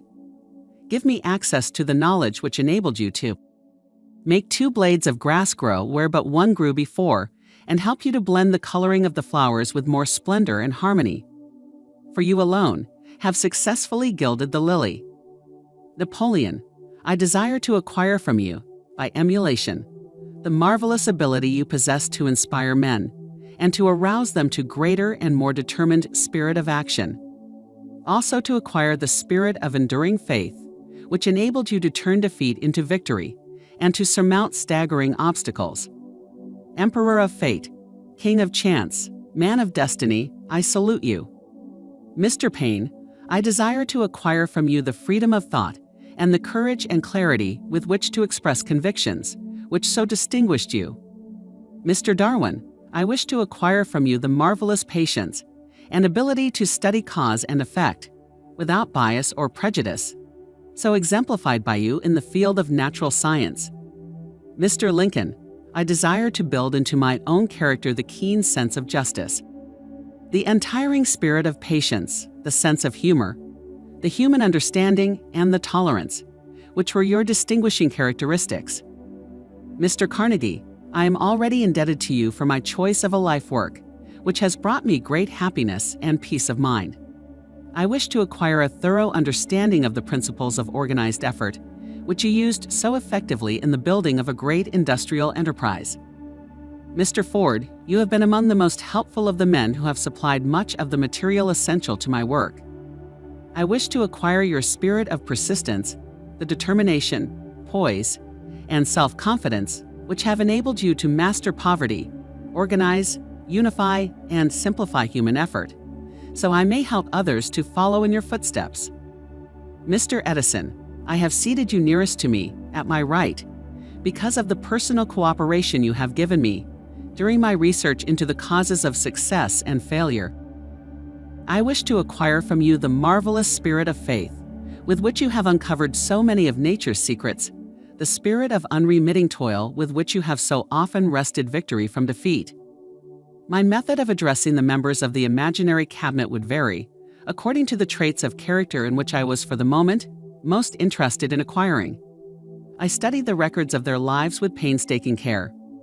After some months of this nightly procedure, I was astounded by the discovery that these imaginary figures became apparently real. Each of these 9 men developed individual characteristics, which surprised me. For example, Lincoln developed the habit of always being late, then walking around in solemn parade. When he came, he walked very slowly, with his hands clasped behind him, and once in a while he would stop as he passed and rest his hand momentarily upon my shoulder. He always wore an expression of seriousness upon his face. Rarely did I see him smile. The cares of a sundered nation made him grave. That was not true of the others. Burbank and Paine often indulged in witty repartee, which seemed at times to shock the other members of the cabinet. One night Paine suggested that I prepare a lecture on the age of reason and deliver it from the pulpit of a church, which I formally attended. Many around the table laughed heartily at the suggestion. Not Napoleon. He drew his mouth down at the corners and groaned so loudly that all turned and looked at him with amazement. To him the church was but a pawn of the state, not to be reformed, but to be used as a convenient insider to mass activity by the people. On one occasion Burbank was late. When he came, he was excited with enthusiasm and explained that he had been late because of an experiment he was making, through which he hoped to be able to grow apples on any sort of tree. Paine chided him by reminding him that it was an apple, which started all the trouble between man and woman. Darwin chuckled heartily as he suggested that Paine should watch out for little serpents when he went into the forest to gather apples, as they had the habit of growing into big snakes. Emerson observed no serpents, no apples, and Napoleon remarked, no apples, no state. Lincoln developed the habit of always being the last one to leave the table after each meeting. On one occasion, he leaned across the end of the table, his arms folded, and remained in that position for many minutes. I made no attempt to disturb him. Finally, he lifted his head slowly, got up and walked to the door, then turned around, came back, and laid his hand on my shoulder and said, "My boy, you will need much courage if you remain steadfast in carrying out your purpose in life. But remember, when difficulties overtake you, the common people have common sense. Adversity will develop it." One evening Edison arrived ahead of all the others. He walked over and seated himself at my left, where Emerson was accustomed to sit, and said, "You are destined to witness the discovery of the secret of life. When the time comes, you will observe that life consists of great swarms of energy or entities, each as intelligent as human beings think themselves to be. These units of life group together like hives of bees, and remain together until they disintegrate, through lack of harmony. These units have differences of opinion, the same as human beings, and often fight among themselves. These meetings which you are conducting will be very helpful to you. They will bring to your rescue some of the same units of life which served the members of your cabinet during their lives. These units are eternal. They never die. Your own thoughts and desires serve as the magnet which attracts units of life from the great ocean of life out there. Only the friendly units are attracted, the ones which harmonize with the nature of your desires. The other members of the cabinet began to enter the room. Edison got up and slowly walked around to his own seat. Edison was still living when this happened. It impressed me so greatly that I went to see him and told him about the experience. He smiled broadly and said, "Your dream was more a reality than you may imagine it to have been." He added no further explanation to his statement. These meetings became so realistic that I became fearful of their consequences, and discontinued them for several months. The experiences were so uncanny, I was afraid if I continued them I would lose sight of the fact that the meetings were purely experiences of my imagination. Some 6 months after I had discontinued the practice, I was awakened one night, or thought I was, when I saw Lincoln standing at my bedside. He said, "The world will soon need your services. It is about to undergo a period of chaos, which will cause men and women to lose faith and become panic-stricken. Go ahead with your work and complete your philosophy. That is your mission in life. If you neglect it for any cause whatsoever, you will be reduced to a primal state and be compelled to retrace the cycles through which you have passed during thousands of years." I was unable to tell the following morning whether I had dreamed this or had actually been awake, and I have never since found out which it was. But I do know that the dream, if it were a dream, was so vivid in my mind the next day that I resumed my meetings the following night. At our next meeting, the members of my cabinet all filed into the room together and stood at their accustomed places at the council table, while Lincoln raised a glass and said, "Gentlemen, let us drink a toast to a friend who has returned to the fold." After that, I began to add new members to my cabinet. Until now it consists of more than 50, among them Christ, St. Paul, Galileo, Copernicus, Aristotle, Plato, Socrates, Homer, Voltaire, Bruno, Spinoza, Drummond, Kant, Schopenhauer, Newton, Confucius, Albert Hubbard, Brand, Ingersoll, Wilson, and William James. This is the first time that I have had the courage to mention this. Heretofore, I have remained quiet on the subject because I knew, from my own attitude in connection with such matters, that I would be misunderstood if I described my unusual experience. I have been emboldened now to reduce my experience to the printed page, because I am now less concerned about what they say than I was in the years that have passed. One of the blessings of maturity is that it sometimes brings one greater courage to be truthful, regardless of what those who do not understand may think or say. Lest I be misunderstood, I wish here to state most emphatically that I still regard my cabinet meetings as being purely imaginary, but I feel entitled to suggest that, while the members of my cabinet may be purely fictional, and the meetings existent only in my own imagination, they have led me into glorious paths of adventure, rekindled an appreciation of true greatness, encouraged creative endeavor, and emboldened the expression of honest thought. Somewhere in the cell structure of the brain is located an organ which receives vibrations of thought ordinarily called hunches. So far, science has not discovered where this organ of the sixth sense is located, but this is not important. The fact remains that human beings do receive accurate knowledge through sources other than the physical senses. Such knowledge, generally, is received when the mind is under the influence of extraordinary stimulation. Any emergency which arouses the emotions and causes the heart to beat more rapidly than normal may, and generally does, bring the sixth sense into action. Anyone who has experienced a near accident while driving knows that on such occasions, the sixth sense often comes to one's rescue and aids, by split seconds, in avoiding the accident. These facts are mentioned preliminary to a statement of fact which I shall now make, namely, that during my meetings with the invisible counselors, I find my mind most receptive to ideas, thoughts, and knowledge which reach me through the sixth sense. I can truthfully say that I owe entirely to my invisible counselors full credit for such ideas, facts, or knowledge as I received through inspiration. On scores of occasions, when I have faced emergencies, some of them so grave that my life was in jeopardy, I have been miraculously guided past these difficulties through the influence of my invisible counselors. My original purpose in conducting council meetings with imaginary beings was solely that of impressing my own subconscious mind through the principle of autosuggestion, with certain characteristics which I desired to acquire. In more recent years, my experimentation has taken on an entirely different trend.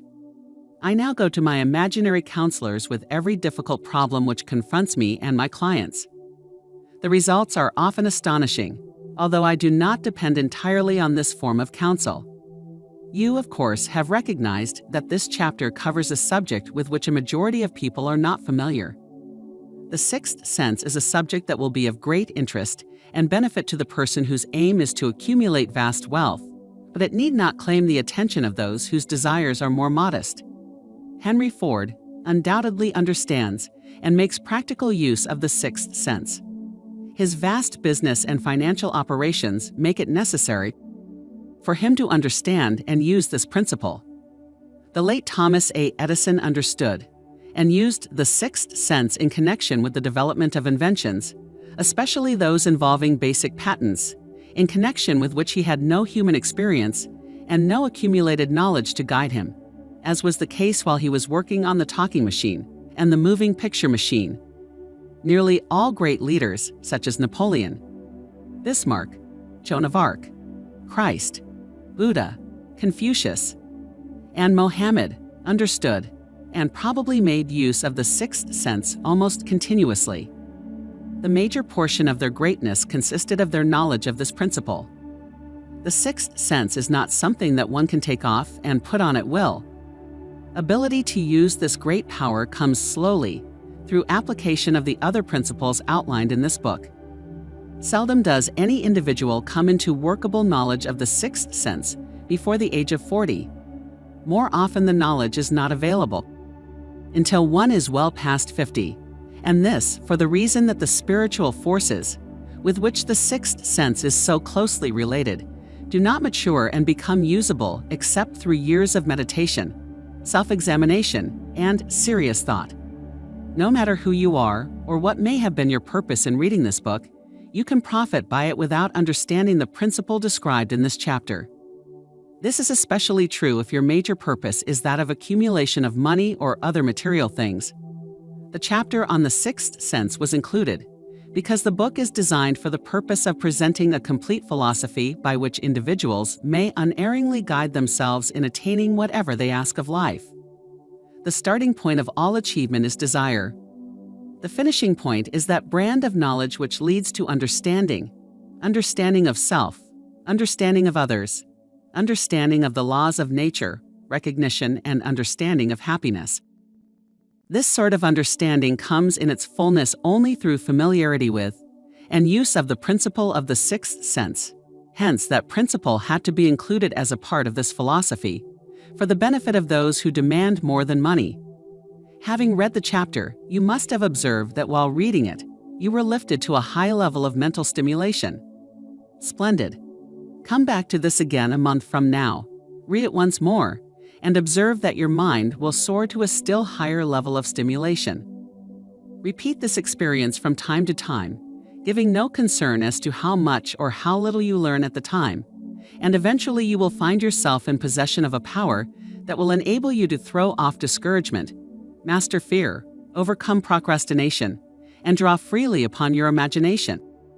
Then you will have felt the touch of that unknown something which has been the moving spirit of every truly great thinker, leader, artist, musician, writer, statesman.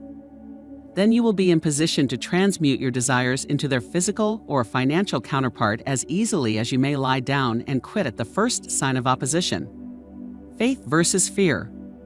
Previous chapters have described how to develop faith through autosuggestion, desire, and the subconscious. The next chapter presents detailed instructions for the mastery of fear. Here will be found a full description of the 6 fears which are the cause of all discouragement: timidity, procrastination, indifference, indecision, and the lack of ambition, self-reliance, initiative, self-control, and enthusiasm. Search yourself carefully as you study these 6 enemies, as they may exist only in your subconscious mind, where their presence will be hard to detect. Remember, too, as you analyze the 6 ghosts of fear, that they are nothing but ghosts because they exist only in one's mind. Remember, also, that ghosts, creations of uncontrolled imagination, have caused most of the damage people have done to their own minds. Therefore, ghosts can be as dangerous as if they lived and walked on the earth in physical bodies. The ghost of the fear of poverty, which seized the minds of millions of people in 1929, was so real that it caused the worst business depression this country has ever known. Moreover, this particular ghost still frightens some of us out of our wits. Chapter 16. How to outwit the 6 ghosts of fear. Take inventory of yourself as you read this closing chapter and find out how many of the ghosts are standing in your way before you can put any portion of this philosophy into successful use. Your mind must be prepared to receive it. The preparation is not difficult. It begins with study, analysis, and understanding of 3 enemies which you shall have to clear out. These are indecision, doubt, and fear. The 6th sense will never function while these 3 negatives, or any of them, remain in your mind. The members of this unholy trio are closely related. Where one is found, the other 2 are close at hand. Indecision is the seedling of fear. Remember this as you read. Indecision crystallizes into doubt, the 2 blend and become fear. The blending process often is slow. This is one reason why these 3 enemies are so dangerous. They germinate and grow without their presence being observed. The remainder of this chapter describes an end which must be attained before the philosophy, as a whole, can be put into practical use. It also analyzes a condition which has, but lately, reduced huge numbers of people to poverty, and it states a truth which must be understood by all who accumulate riches, whether measured in terms of money or a state of mind of far greater value than money. The purpose of this chapter is to turn the spotlight of attention upon the cause and the cure of the 6 basic fears. Before we can master an enemy, we must know its name, its habits, and its place of abode. As you read, analyze yourself carefully and determine which, if any, of the 6 common fears have attached themselves to you. Do not be deceived by the habits of these subtle enemies. Sometimes they remain hidden in the subconscious mind, where they are difficult to locate, and still more difficult to eliminate. The 6 basic fears. There are 6 basic fears, with some combination of which every human suffers at one tune or another. Most people are fortunate if they do not suffer from the entire 6. Named in the order of their most common appearance, they are the fear of poverty, the fear of criticism, the fear of ill health, the fear of loss of love of someone, the fear of old age, the fear of death. All other fears are of minor importance. They can be grouped under these 6 headings. The prevalence of these fears as a curse to the world runs in cycles.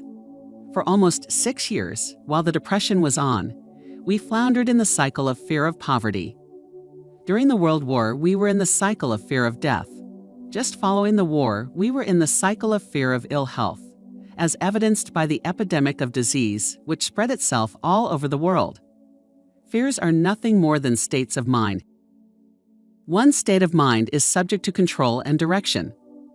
Physicians, as everyone knows, are less subject to attack by disease than ordinary laymen, for the reason that physicians do not fear disease. Physicians, without fear or hesitation, have been known to physically contact hundreds of people daily who were suffering from such contagious diseases as smallpox without becoming infected. Their immunity against the disease consisted, largely, if not solely, in their absolute lack of fear. We can create nothing which we do not first conceive in the form of an impulse of thought. Following this statement comes another of still greater importance, namely, people's thought impulses begin immediately to translate themselves into their physical equivalent, whether those thoughts are voluntary or involuntary. Thought impulses which are picked up through the ether, by mere chance, thoughts which have been released by other minds, may determine one's financial, business, professional, or social destiny just as surely as do the thought impulses which one creates by intent and design. We are here laying the foundation for the presentation of a fact of great importance to the person who does not understand why some people appear to be lucky while others of equal or greater ability, training, experience, and brain capacity seem destined to ride with misfortune. This fact may be explained by the statement that every human being has the ability to completely control his own mind.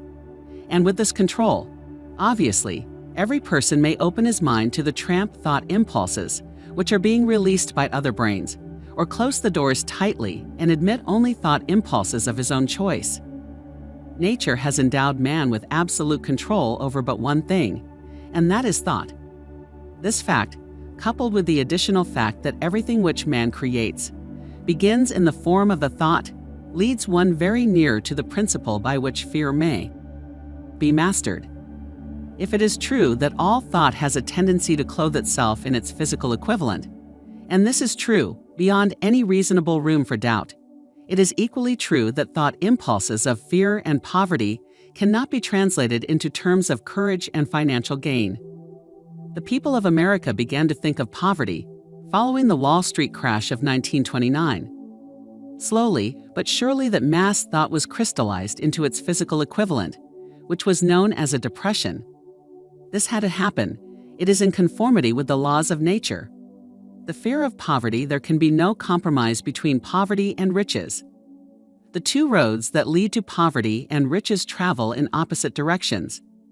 If you want riches, you must refuse to accept any circumstance that leads toward poverty. The word riches is here used in its broadest sense, meaning financial, spiritual, mental, and material estates. The starting point of the path that leads to riches is desire. In Chapter 2, you received full instructions for the proper use of desire.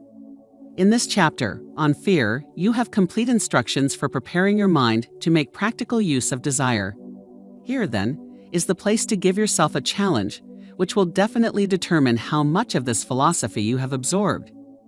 Here is the point at which you can turn prophet and foretell accurately what the future holds in store for you.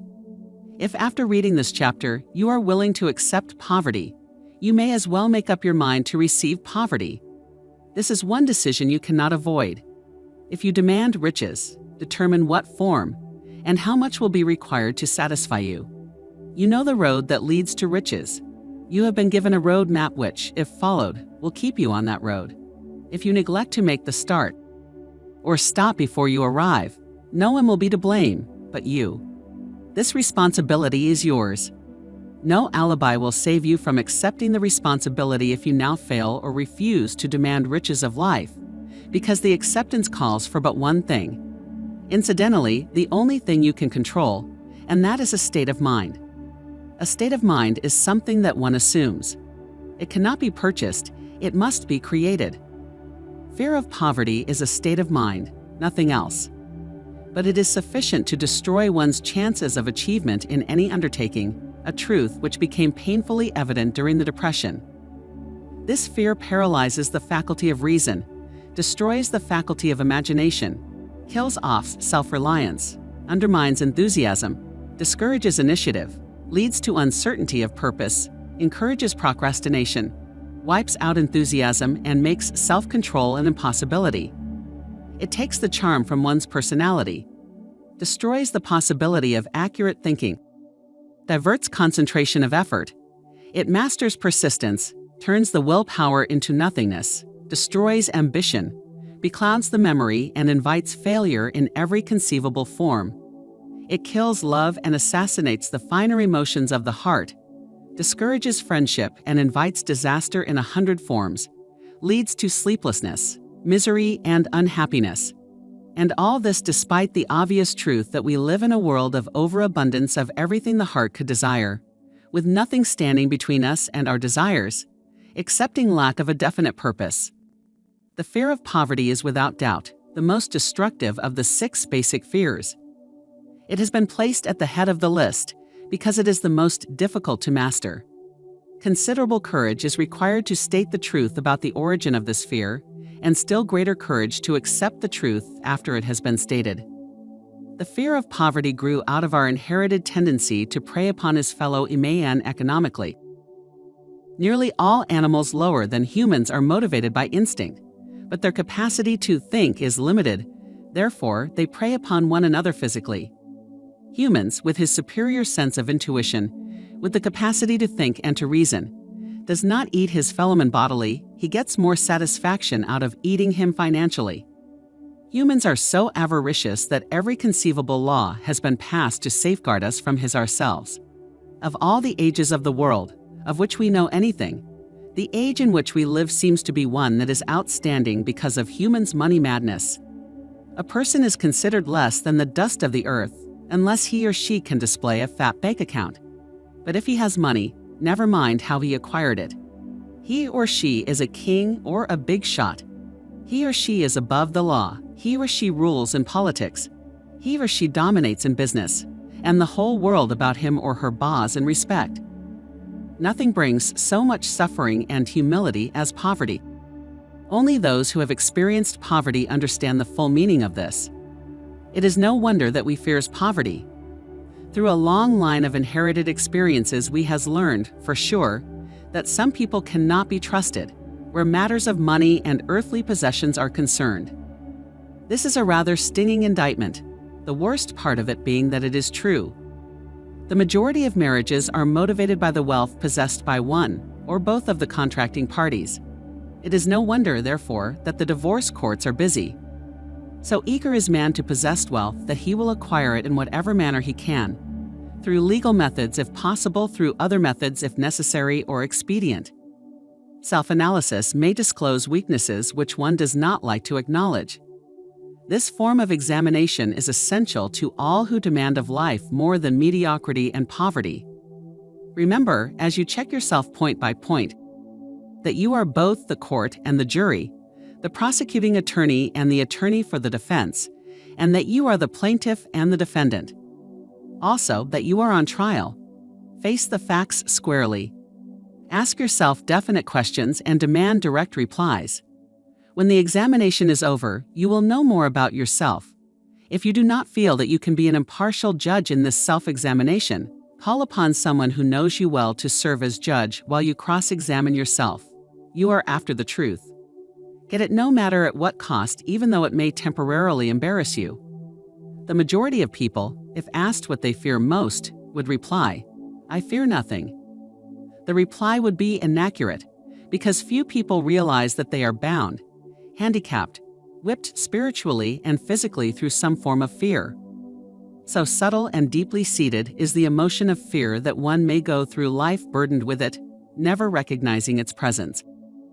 Only a courageous analysis will disclose the presence of this universal enemy. When you begin such an analysis, search deeply into your character. Here is a list of the symptoms for which you should look. Symptoms of the fear of poverty: indifference, commonly expressed through lack of ambition, willingness to tolerate poverty, acceptance of whatever compensation life may offer without protest, mental and physical laziness, lack of initiative, imagination, enthusiasm, and self-control, indecision, the habit of permitting others to do one's thinking, staying on the fence, doubt, generally expressed through alibis and excuses designed to cover up, explain away, or apologize for one's failures, sometimes expressed in the form of envy of those who are successful, or by criticizing them. Worry, usually expressed by finding fault with others, a tendency to spend beyond one's income, neglect of personal appearance, scowling and frowning, intemperance in the use of alcoholic drink, sometimes through the use of narcotics, nervousness, lack of poise, self-consciousness, and lack of self-reliance, overcaution, the habit of looking for the negative side of every circumstance, thinking and talking of possible failure instead of concentrating upon the means of succeeding, knowing all the roads to disaster, but never searching for the plans to avoid failure, waiting for the right time to begin putting ideas and plans into action until the waiting becomes a permanent habit, remembering those who have failed and forgetting those who have succeeded, seeing the hole in the donut, but overlooking the donut, pessimism, leading to indigestion, poor elimination, auto-intoxication, bad breath, and bad disposition,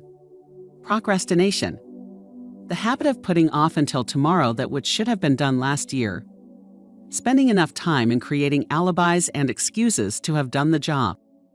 This symptom is closely related to overcaution, doubt, and worry. Refusal to accept responsibility when it can be avoided.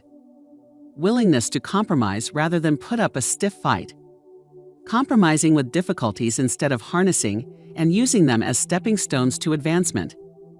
bargaining with life for a penny instead of demanding prosperity, opulence, riches, contentment, and happiness. Planning what to do if and when overtaken by failure, instead of burning all bridges and making retreat impossible. Weakness of, and often total lack of self-confidence, definiteness of purpose, self-control, initiative, enthusiasm, ambition, thrift, and sound reasoning ability. Expecting poverty instead of demanding riches. Association with those who accept poverty instead of seeking the company of those who demand and receive riches. Money talks. Some will ask, why did you write a book about money? Why measure riches in dollars alone? Some will believe, and rightly so, that there are other forms of riches more desirable than money. Yes, there are riches which cannot be measured in terms of dollars, but there are millions of people who will say, give me all the money I need, and I will find everything else I want.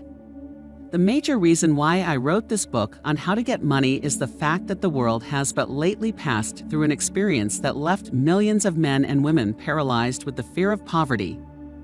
What this sort of fear does to one was well described by Westbrook Pegler in the New York World Telegram, viz. Money is only clam shells or metal discs or scraps of paper, and there are treasures of the heart and soul which money cannot buy, but most people, being broke, are unable to keep this in mind and sustain their spirits. When a person is down and out and on the street, unable to get any job at all, something happens to his or her spirit which can be observed in the droop of the shoulders, the set of their hat, their walk, and their gaze. They cannot escape a feeling of inferiority among people with regular employment, even though he knows they are definitely not his equals in character, intelligence, or ability. These people, even their friends, feel, on the other hand, a sense of superiority and regard them perhaps unconsciously as a casualty. They may borrow for a time, but not enough to carry on in his accustomed way, and he cannot continue to borrow very long. But borrowing in itself, when a person is borrowing merely to live, is a depressing experience, and the money lacks the power of earned money to revive their spirits. Of course, none of this applies to bums or habitual never-do-wells, but only to people of normal ambitions and self-respect. Women conceal despair. Women in the same predicament must be different. We somehow do not think of women at all in considering the down and outers. They are scarce in the breadlines. They rarely are seen begging on the streets, and they are not recognizable in crowds by the same plain signs which identify busted men. Of course, I do not mean the shuffling hags of the city streets, who are the opposite number of the confirmed male bums. I mean reasonably young, decent, and intelligent women. There must be many of them, but their despair is not apparent. Maybe they kill themselves. When a man is down and out, he has time on his hands for brooding. He may travel miles to see a man about a job and discover that the job is filled, or that it is one of those jobs with no base pay, but only a commission on the sale of some useless knick-knack which nobody would buy, except out of pity. Turning that down, he finds himself back on the street with nowhere to go, but just anywhere. So he walks and walks.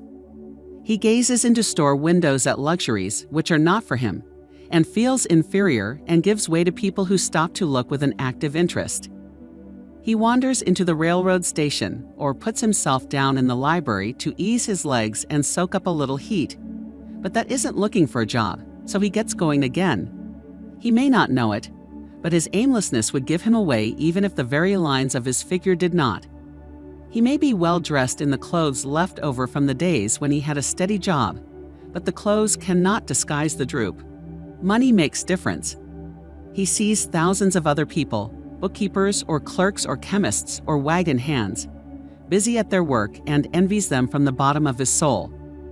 They have their independence, their self-respect and manhood, and he simply cannot convince himself that he is a good man too, though he argue it out and arrive at a favorable verdict hour after hour. It is just money which makes this difference in him. With a little money he would be himself again. Some employers take the most shocking advantage of people who are down and out. The agencies hang out little colored cards offering miserable wages to busted men $12 a week, $15 a week. An $18 a week job is a plum, and anyone with $25 a week to offer does not hang the job in front of an agency on a colored card. I have a want ad clipped from a local paper demanding a clerk, a good, clean penman, to take telephone orders for a sandwich shop from 11 a.m. to 2 p.m. for $8 a month, not $8 a week but $8 a month. The ad says also, state religion. Can you imagine the brutal effrontery of anyone who demands a good, clean penman for 11 cents an hour inquiring into the victim's religion?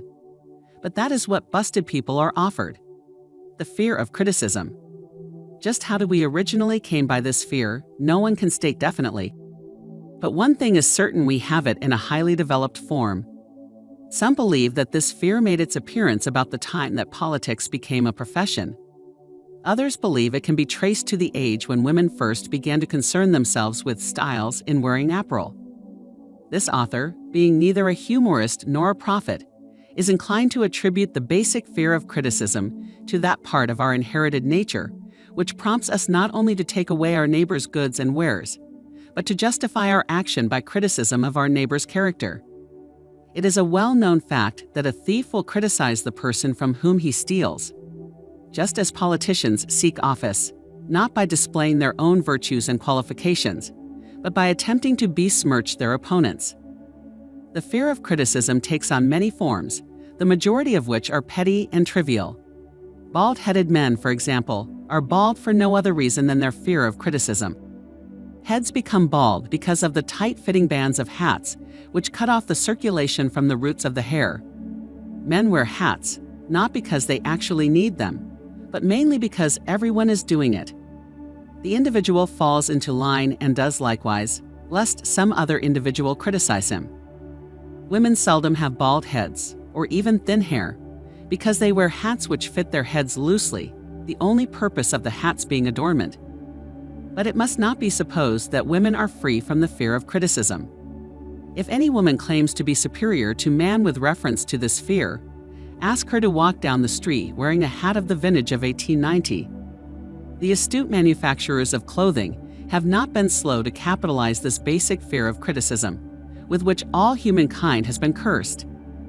Every season the styles in many articles of wearing apparel change. Who establishes the styles? Certainly not the purchaser of clothing, but the manufacturer. Why does he change the styles so often? The answer is obvious. He changes the styles so he can sell more clothes. For the same reason the manufacturers of automobiles, with a few rare and very sensible exceptions, change styles of models every season. Nobody wants to drive an automobile which is not of the latest style, although the older model may actually be the better car. We have been describing the manner in which people behave under the influence of fear of criticism as applied to the small and petty things of life. Let us now examine human behavior when this fear affects people in connection with the more important events of human relationship. Take, for example, practically any person who has reached the age of mental maturity, from 35 to 40 years of age as a general average. And if you could read the secret thoughts of his mind, you would find a very decided disbelief in most of the fables taught by the majority of the dogmatists and theologians a few decades back. Not often, however, will you find a person who has the courage to openly state his belief on this subject. Most people will, if pressed far enough, tell a lie rather than admit that they do not believe the stories associated with that form of religion which held people in bondage prior to the age of scientific discovery and education. Why does the average person, even in this day of enlightenment, shy away from denying his belief in the fables, which were the basis of most of the religions a few decades ago? The answer is, because of the fear of criticism. Men and women have been burned at the stake for daring to express disbelief in ghosts. It is no wonder we have inherited a consciousness which makes us fear criticism. The time was, and not so far in the past, when criticism carried severe punishments. It still does in some countries. The fear of criticism robs man of his initiative, destroys his power of imagination, limits his individuality, takes away his self-reliance, and does him damage in 100 other ways. Parents often do their children irreparable injury by criticizing them. The mother of one of my boyhood chums used to punish him with a switch almost daily. always completing the job with the statement, "You'll land in the penitentiary before you are 20.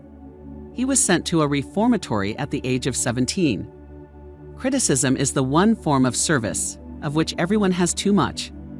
Everyone has a stock of it which is handed out, gratis, whether called for or not. One's nearest relatives often are the worst offenders. It should be recognized as a crime. In reality, it is a crime of the worst nature for any parent to build inferiority complexes in the mind of a child through unnecessary criticism. Employers who understand human nature get the best there is in men, not by criticism, but by constructive suggestion. Parents may accomplish the same results with their children. Criticism will plant fear in the human heart or resentment, but it will not build love or affection. Symptoms of the fear of criticism. This fear is almost as universal as the fear of poverty, and its effects are just as fatal to personal achievement, mainly because this fear destroys initiative and discourages the use of imagination. The major symptoms of the fear are self-consciousness, generally expressed through nervousness, timidity in conversation and in meeting strangers, awkward movement of the hands and limbs, shifting of the eyes, lack of poise, expressed through lack of voice control, nervousness in the presence of others, poor posture of body, poor memory, personality, lacking in firmness of decision, personal charm, and ability to express opinions definitely, the habit of sidestepping issues instead of meeting them squarely, agreeing with others without careful examination of their opinions, inferiority complex, the habit of expressing self-approval by word of mouth and by actions, as a means of covering up a feeling of inferiority, using big words to impress others, often without knowing the real meaning of the words, imitating others in dress, speech, and manners, boasting of imaginary achievements. This sometimes gives a surface appearance of a feeling of superiority. Extravagance. The habit of trying to keep up with the Joneses, spending beyond one's income, lack of initiative, failure to embrace opportunities for self-advancement, fear to express opinions, lack of confidence in one's own ideas, giving evasive answers to questions asked by superiors, hesitancy of manner and speech, deceit in both words and deeds, lack of ambition, mental and physical laziness, lack of self-assertion, slowness in reaching decisions, easily influenced by others, the habit of criticizing others behind their backs and flattering them to their faces, the habit of accepting defeat without protest, quitting an undertaking when opposed by others, suspicious of other people without cause, lacking in tactfulness of manner and speech, unwillingness to accept the blame for mistakes. The fear of ill health. This fear may be traced to both physical and social heredity. It is closely associated, as to its origin, with the causes of fear of old age and the fear of death, because it leads one closely to the border of terrible worlds, of which man knows not, but concerning which he has been taught some discomforting stories. The opinion is somewhat general, also, that certain unethical people engaged in the business of selling health have had not a little to do with keeping alive the fear of ill health. In the main, people fear ill health because of the terrible pictures which have been planted in their mind of what may happen if death should overtake them. They also fears it because of the economic toll which it may claim. A reputable physician estimated that 75% of all people who visit physicians for professional service are suffering with hypochondria, imaginary illness. It has been shown most convincingly that the fear of disease, even where there is not the slightest cause for fear, often produces the physical symptoms of the disease feared. Powerful and mighty is the human mind. It builds or it destroys. Playing upon this common weakness of fear of ill health, dispensers of patent medicines have reaped fortunes. This form of imposition upon credulous humanity became so prevalent some 20 years ago that Collier's Weekly magazine conducted a bitter campaign against some of the worst offenders in the patent medicine business. During the flu epidemic which broke out during the World War, the mayor of New York City took drastic steps to check the damage which people were doing themselves through their inherent fear of ill health. He called in the newspapermen and said to them, "Gentlemen, I feel it necessary to ask you not to publish any scare headlines concerning the flu epidemic. Unless you cooperate with me, we will have a situation which we cannot control. The newspapers quit publishing stories about the flu, and within 1 month the epidemic had been successfully checked. Through a series of experiments conducted some years ago, it was proved that people may be made ill by suggestion. We conducted this experiment by causing 3 acquaintances to visit the victims, each of whom asked the question, "What ails you? You look terribly ill." The first questioner usually provoked a grin and a nonchalant, "Oh, nothing. I'm all right," from the victim. The second questioner usually was answered with the statement, "I don't know exactly, but I do feel badly." The third questioner was usually met with the frank admission that the victim was actually feeling ill. Try this on an acquaintance if you doubt that it will make him uncomfortable, but do not carry the experiment too far. There is a certain religious sect whose members take vengeance upon their enemies by the hexing method. They call it placing a spell on the victim. There is overwhelming evidence that disease sometimes begins in the form of negative thought impulse. Such an impulse may be passed from one mind to another by suggestion or created by an individual in his own mind. A man who was blessed with more wisdom than this incident might indicate once said, "When anyone asks me how I feel, I always want to answer by knocking him down." Doctors send patients into new climates for their health because a change of mental attitude is necessary.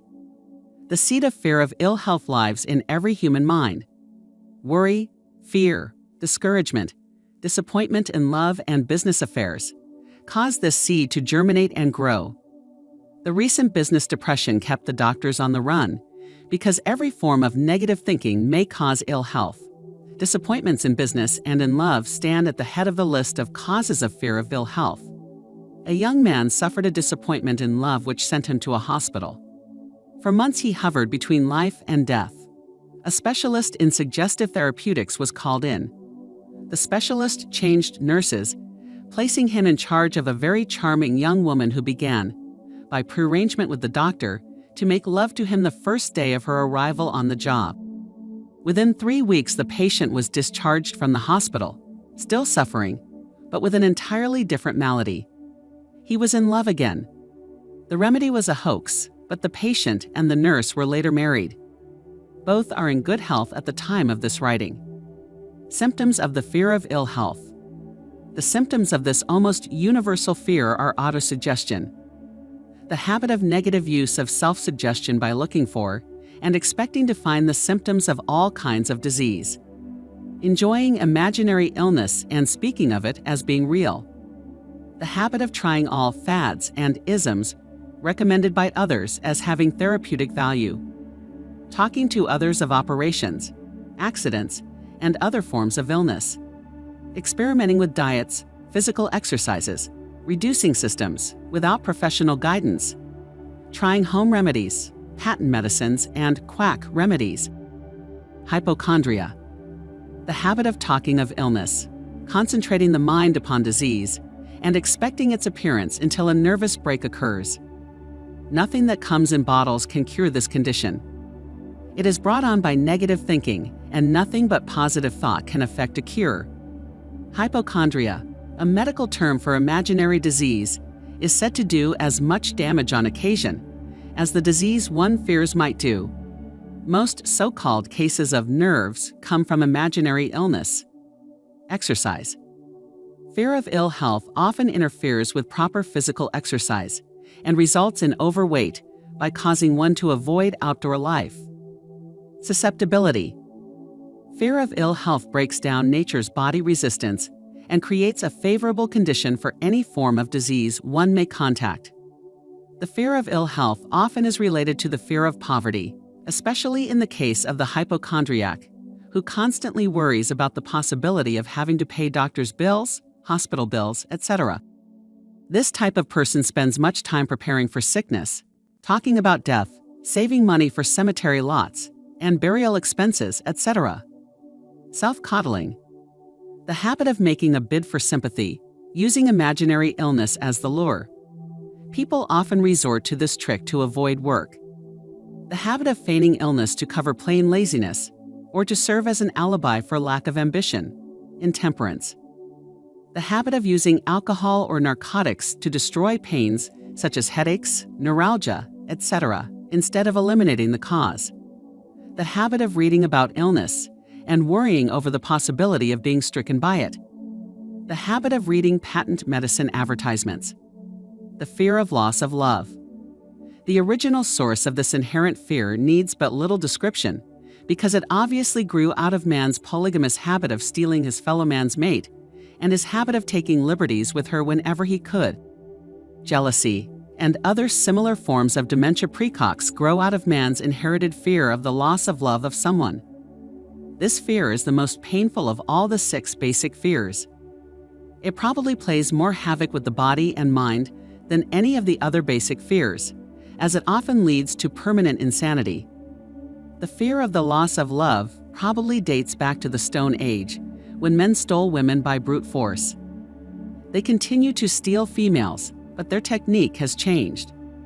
Instead of force, they now use persuasion, the promise of pretty clothes, motor cars, and other bait, much more effective than physical force.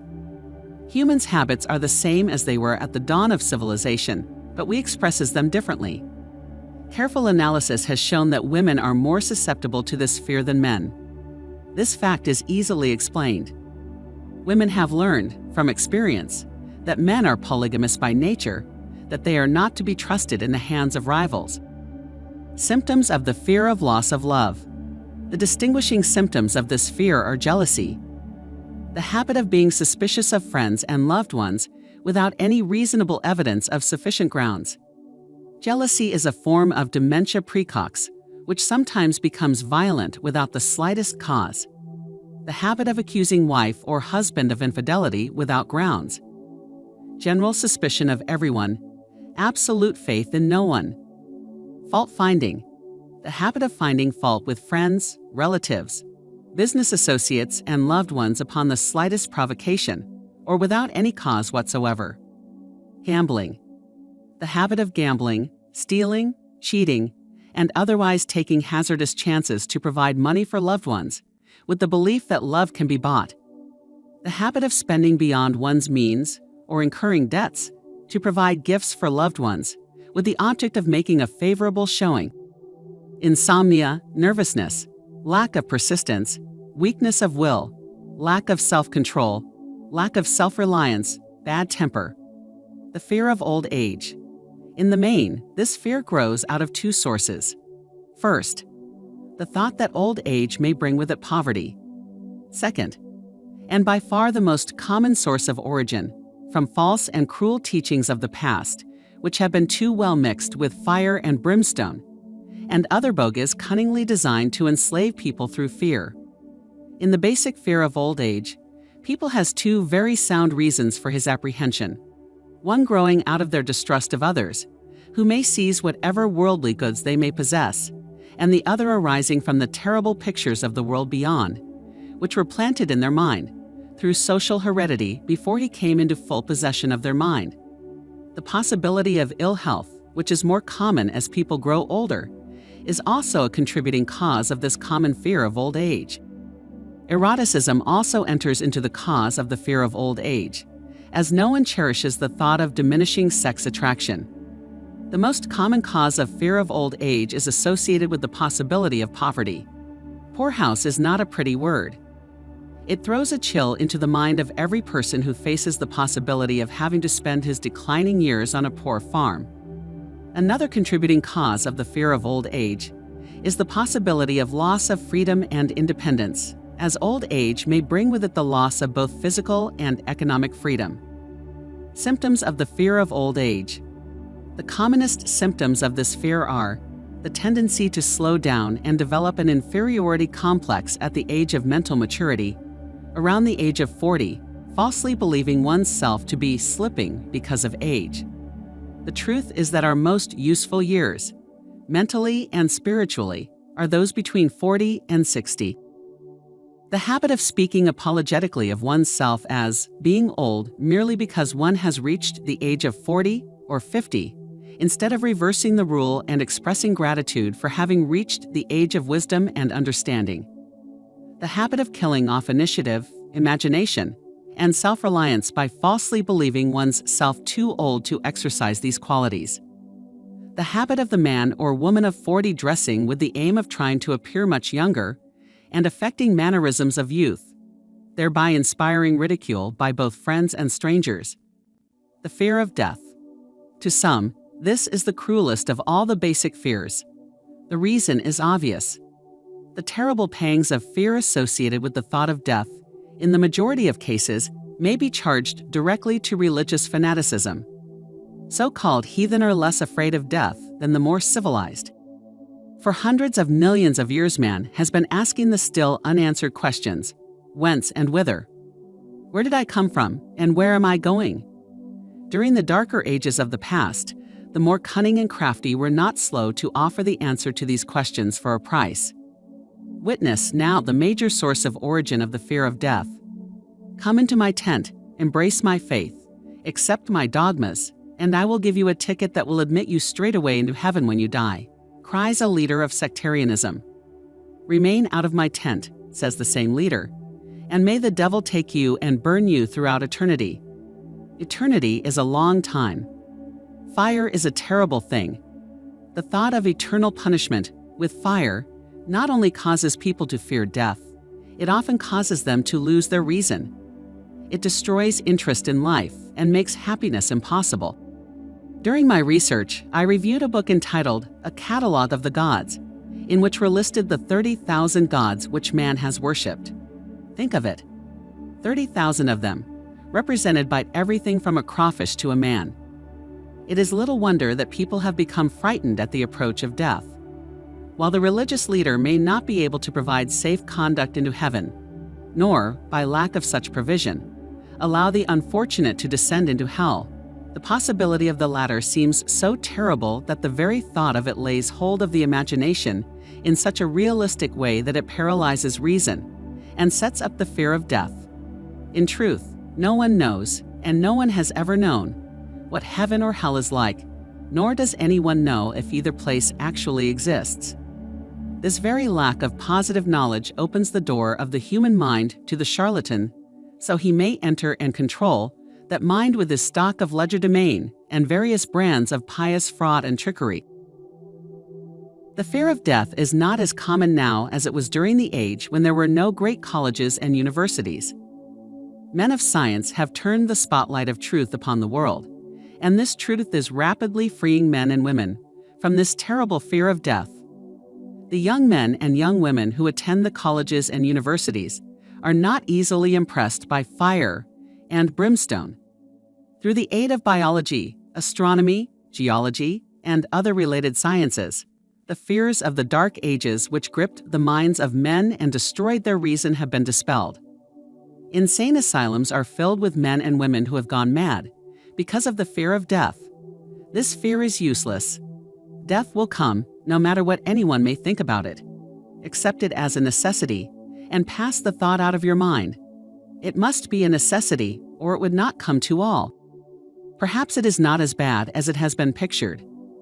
The entire world is made up of only two things: energy and matter. In elementary physics we learn that neither matter nor energy, the only two realities known to man, can be created nor destroyed. Both matter and energy can be transformed, but neither can be destroyed. Life is energy, if it is anything. If neither energy nor matter can be destroyed, of course life cannot be destroyed. Life, like other forms of energy, may be passed through various processes of transition or change, but it cannot be destroyed. Death is mere transition. If death is not mere change or transition, then nothing comes after death except a long, eternal, peaceful sleep, and sleep is nothing to be feared. Thus you may wipe out forever the fear of death. Symptoms of the fear of death. The general symptoms of this fear are the habit of thinking about dying instead of making the most of life due, generally, to lack of purpose or lack of a suitable occupation. This fear is more prevalent among the aged, but sometimes the more youthful are victims of it. The greatest of all remedies for the fear of death is a burning desire for achievement, backed by useful service to others. A busy person seldom has time to think about dying.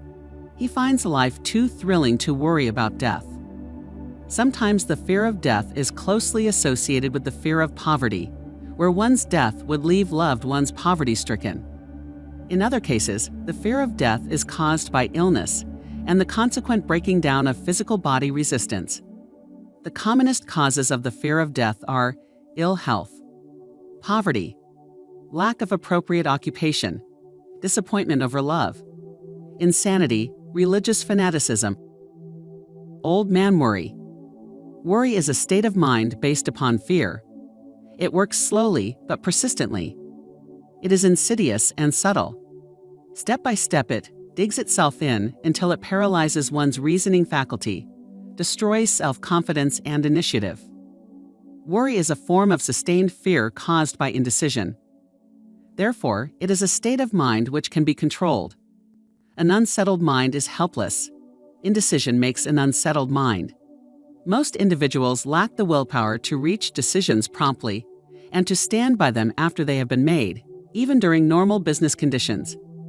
During periods of economic unrest, such as the world recently experienced, the individual is handicapped, not alone by his inherent nature to be slow at reaching decisions, but he is influenced by the indecision of others around him who have created a state of mass indecision. During the Depression, the whole atmosphere, all over the world, was filled with fearenza and worryitis, the two mental disease germs, which began to spread themselves after the Wall Street frenzy in 1929. There is only one known antidote for these germs. It is the habit of prompt and firm decision. Moreover, it is an antidote which every individual must apply for himself. We do not worry over conditions once we have reached a decision to follow a definite line of action. I once interviewed a man who was to be electrocuted 2 hours later. The condemned man was the calmest of some 8 men who were in the death cell with him. His calmness prompted me to ask him how it felt to know that he was going into eternity in a short while. With a smile of confidence on his face, he said, "It feels fine. Just think, brother, my troubles will soon be over. I have had nothing but trouble all my life. It has been a hardship to get food and clothing. Soon I will not need these things. I have felt fine ever since I learned for certain that I must die. I made up my mind then to accept my fate in good spirit." As he spoke, he devoured a dinner of proportions sufficient for 3 men, eating every mouthful of the food brought to him, and apparently enjoying it as much as if no disaster awaited him. Decision gave this man resignation to his fate. Decision can also prevent one's acceptance of undesired circumstances. The 6 basic fears become translated into a state of worry through indecision. Relieve yourself forever of the fear of death by reaching a decision to accept death as an inescapable event. Whip the fear of poverty by reaching a decision to get along with whatever wealth you can accumulate without worry.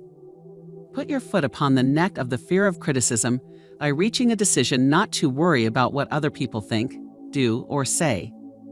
Eliminate the fear of old age by reaching a decision to accept it, not as a handicap, but as a great blessing which carries with it wisdom, self-control, and understanding not known to youth. Acquit yourself of the fear of ill health by the decision to forget symptoms. Master the fear of loss of love by reaching a decision to get along without love, if that is necessary.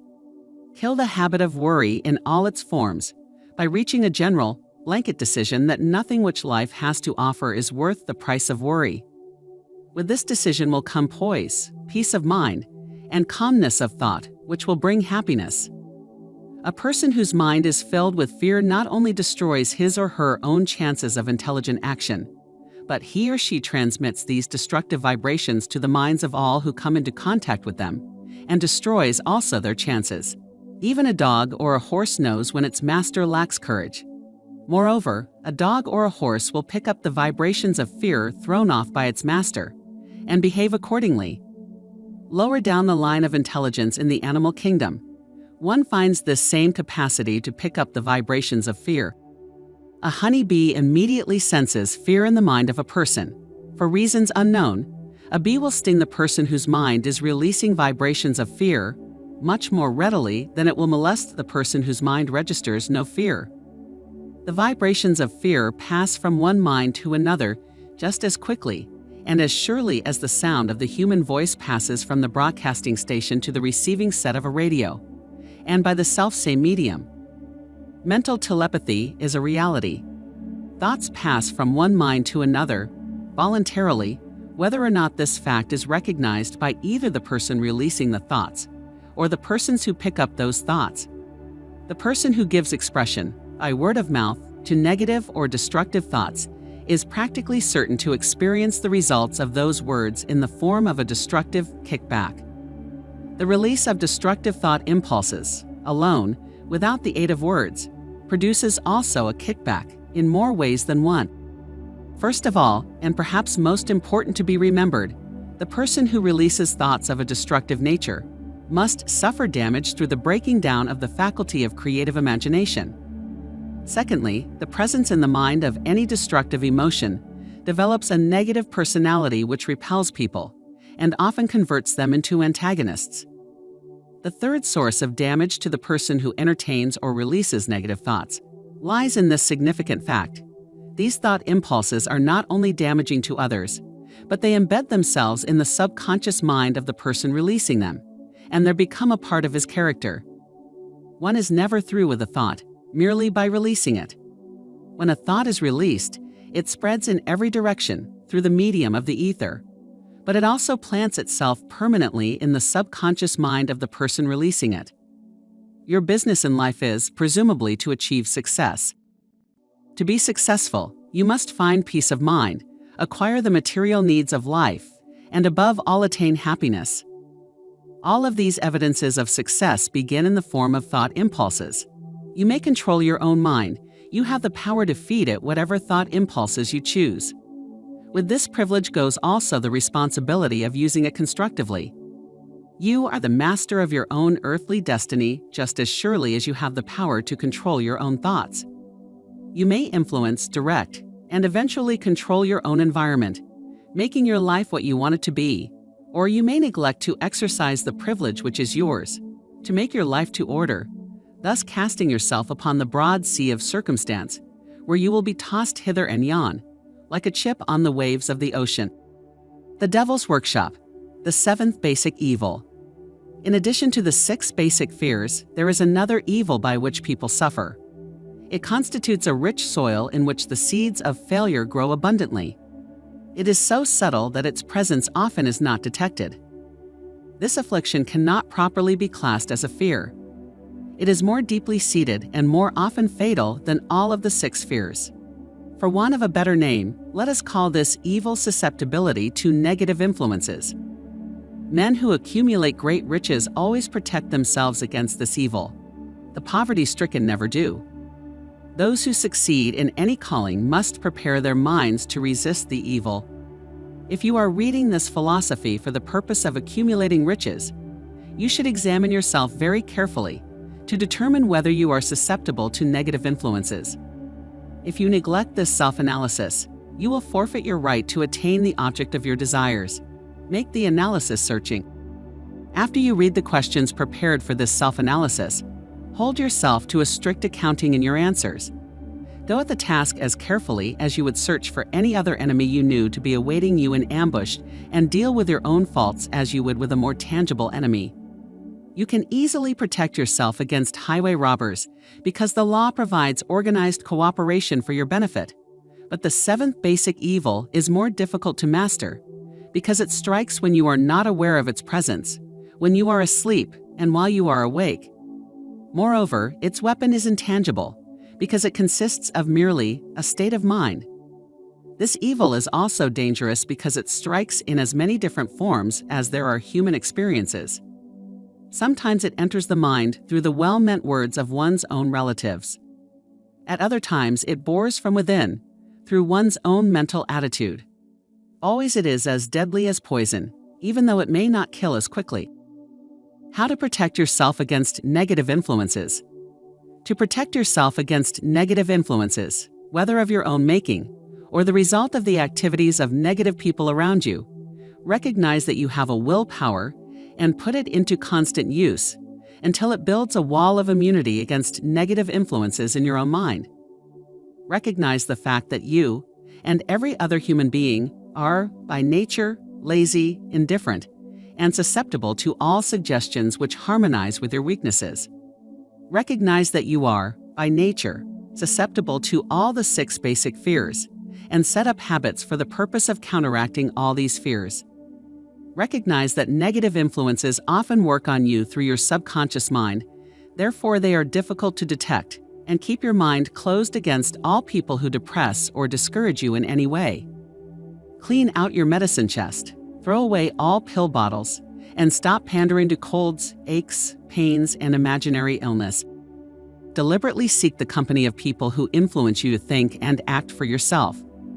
Do not expect troubles, as they have a tendency not to disappoint. Without doubt, the most common weakness of all human beings is the habit of leaving their minds open to the negative influence of other people. This weakness is all the more damaging because most people do not recognize that they are cursed by it, and many who acknowledge it neglect or refuse to correct the evil until it becomes an uncontrollable part of their daily habits.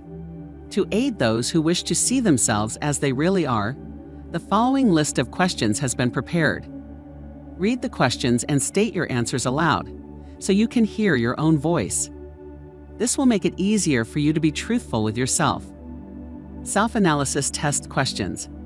Do you complain often of feeling bad? And if so, what is the cause? Do you find fault with other people at the slightest provocation? Do you frequently make mistakes in your work? And if so, why? Are you sarcastic and offensive in your conversation? Do you deliberately avoid the association of anyone? And if so, why? Do you suffer frequently with indigestion? If so, what is the cause? Does life seem futile and the future hopeless to you? If so, why? Do you like your occupation? If not, why? Do you often feel self-pity? And if so, why? Are you envious of those who excel you? To which do you devote most time? Thinking of success or of failure? Are you gaining or losing self-confidence as you grow older? Do you learn something of value from all mistakes? Are you permitting some relative or acquaintance to worry you? If so, why? Are you sometimes in the clouds and at other times in the depths of despondency?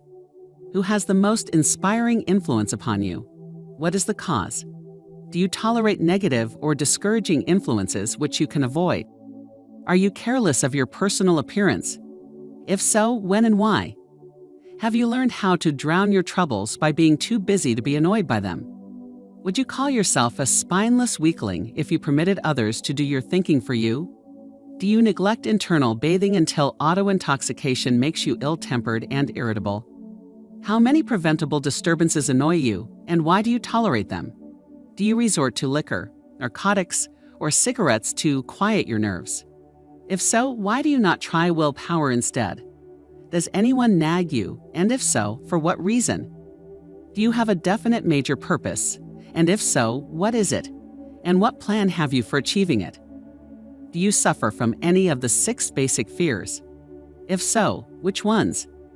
Have you a method by which you can shield yourself against the negative influence of others? Do you make deliberate use of autosuggestion to make your mind positive? Which do you value most, your material possessions, or your privilege of controlling your own thoughts? Are you easily influenced by others, against your own judgment? Has today added anything of value to your stock of knowledge or state of mind?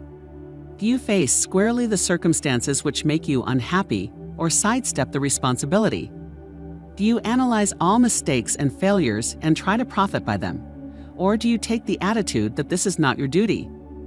Can you name 3 of your most damaging weaknesses? What are you doing to correct them?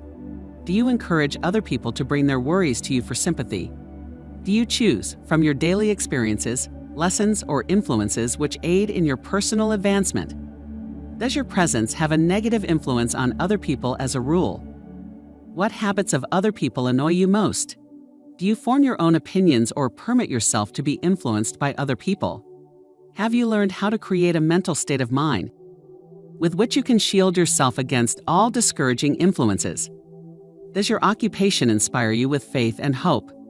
Are you conscious of possessing spiritual forces of sufficient power to enable you to keep your mind free from all forms of fear? Does your religion help you to keep your own mind positive? Do you feel it your duty to share other people's worries? If so, why? If you believe that birds of a feather flock together, what have you learned about yourself by studying the friends whom you attract? What connection, if any, do you see between the people with whom you associate most closely and any unhappiness you may experience? Could it be possible that some person whom you consider to be a friend is, in reality, your worst enemy because of his negative influence on your mind? By what rules do you judge who is helpful and who is damaging to you? Are your intimate associates mentally superior or inferior to you? How much time out of every 24 hours do you devote to 1. Your occupation, 2. Sleep, 3. Play and relaxation, 4. Acquiring useful knowledge, 5. Playing waste who among your acquaintances encourages you most? B. Cautions you most. C. Discourages you most. D. Helps you most in other ways. What is your greatest worry? Why do you tolerate it? When others offer you free, unsolicited advice, do you accept it without question or analyze their motive? What, above all else, do you most desire? Do you intend to acquire it? Are you willing to subordinate all other desires for this one? How much time daily do you devote to acquiring it? Do you change your mind often? If so, why? Do you usually finish everything you begin? Are you easily impressed by other people's business or professional titles, college degrees, or wealth? Are you easily influenced by what other people think or say of you? Do you cater to people because of their social or financial status? Whom do you believe to be the greatest person living? In what respect is this person superior to yourself? How much time have you devoted to studying and answering these questions? At least one day is necessary for the analysis and the answering of the entire list. If you have answered all these questions truthfully, you know more about yourself than the majority of people. Study the questions carefully, come back to them once each week for several months, and be astounded at the amount of additional knowledge of great value to yourself you will have gained by the simple method of answering the questions truthfully. If you are not certain concerning the answers to some of the questions, seek the counsel of those who know you well, especially those who have no motive in flattering you, and see yourself through their eyes. The experience will be astonishing. You have absolute control over but one thing, and that is your thoughts. This is the most significant and inspiring of all facts known to man. It reflects man's divine nature. This divine prerogative is the sole means by which you may control your own destiny. If you fail to control your own mind, you may be sure you will control nothing else. If you must be careless with your possessions, let it be in connection with material things. Your mind is your spiritual estate. Protect and use it with the care to which divine royalty is entitled. You were given a will power for this purpose. Unfortunately, there is no legal protection against those who, either by design or ignorance, poison the minds of others by negative suggestion. This form of destruction should be punishable by heavy legal penalties, because it may and often does destroy one's chances of acquiring material things which are protected by law. People with negative minds trying to convince Thomas A. Edison that he could not build a machine that would record and reproduce the human voice. Because they said, no one else had ever produced such a machine. Edison did not believe them. He knew that the mind could produce anything the mind could conceive and believe, and that knowledge was the thing that lifted the great Edison above the common herd. People with negative minds told F.W. Woolworth he would go broke trying to run a store on 5 and 10 cent sales. He did not believe them. He knew that he could do anything, within reason, if he backed his plans with faith. Exercising his right to keep other people's negative suggestions out of his mind, he piled up a fortune of more than $100 million. People with negative minds told George Washington he could not hope to win against the vastly superior forces of the British. But he exercised his divine right to believe. Therefore, this book was published under the protection of the Stars and Stripes, while the name of Lord Cornwallis has been all but forgotten. Doubting Thomases scoffed scornfully when Henry Ford tried out his first crudely built automobile on the streets of Detroit. Some said the thing never would become practical. Others said no one would pay money for such a contraption. Ford said, "I'll belt the earth with dependable motor cars," and he did. His decision to trust his own judgment has already piled up a fortune far greater than the next 5 generations of his descendants can squander.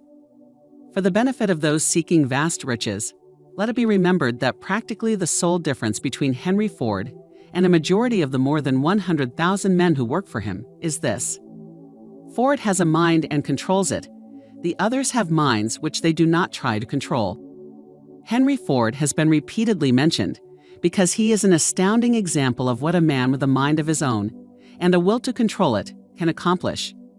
His record knocks the foundation from under that time-worn alibi, "I never had a chance." Ford never had a chance either, but he created an opportunity and backed it with persistence until it made him richer than Croesus. Mind control is the result of self-discipline and habit. You either control your mind or it controls you. There is no hallway compromise. The most practical of all methods for controlling the mind is the habit of keeping it busy with a definite purpose, backed by a definite plan. Study the record of anyone who achieves noteworthy success, and you will observe that they have control over their own mind. Moreover, that they exercises that control and directs it toward the attainment of definite objectives. Without this control, success is not possible. 57 Famous alibis or excuses. People who do not succeed have one distinguishing trait in common. They know all the reasons for failure and have what they believe to be airtight alibis to explain away their own lack of achievement. Some of these alibis are clever, and a few of them are justifiable by the facts. But alibis cannot be used for money. The world wants to know only one thing: have you achieved success? A character analyst compiled a list of the most commonly used alibis or excuses. As you read the list, examine yourself carefully and determine how many of these alibis, if any, are your own property. Remember too, the philosophy presented in this book makes every one of these alibis obsolete.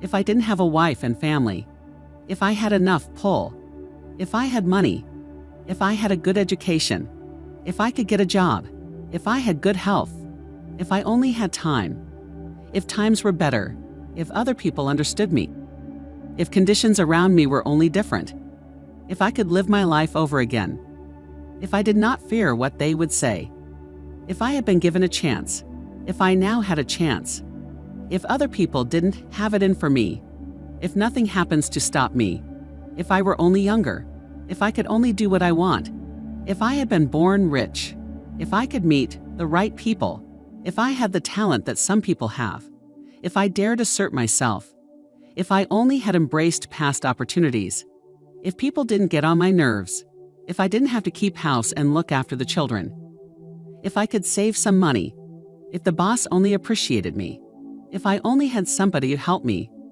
if my family understood me, if I lived in a big city, if I could just get started, if I were only free, if I had the personality of some people, if I were not so fat, if my talents were known, if I could just get a break, if I could only get out of debt, if I hadn't failed, if I only knew how, if everybody didn't oppose me, if I didn't have so many worries, if I could marry the right person, if people weren't so dumb, if my family were not so extravagant, if I were sure of myself, if luck were not against me, if I had not been born under the wrong star, if it were not true that what is to be will be, if I did not have to work so hard, if I hadn't lost my money, if I lived in a different neighborhood, if I didn't have a past, if I only had a business of my own, if other people would only listen to me. If, and this is the greatest of them all, I had the courage to see myself as I really am, I would find out what is wrong with me and correct it. Then I might have a chance to profit by my mistakes and learn something from the experience of others. For I know that there is something wrong with me, or I would now be where I would have been if I had spent more time analyzing my weaknesses and less time building alibis to cover them. Building alibis with which to explain away failure is a national pastime. The habit is as old as the human race and is fatal to success. Why do people cling to their pet alibis? The answer is obvious.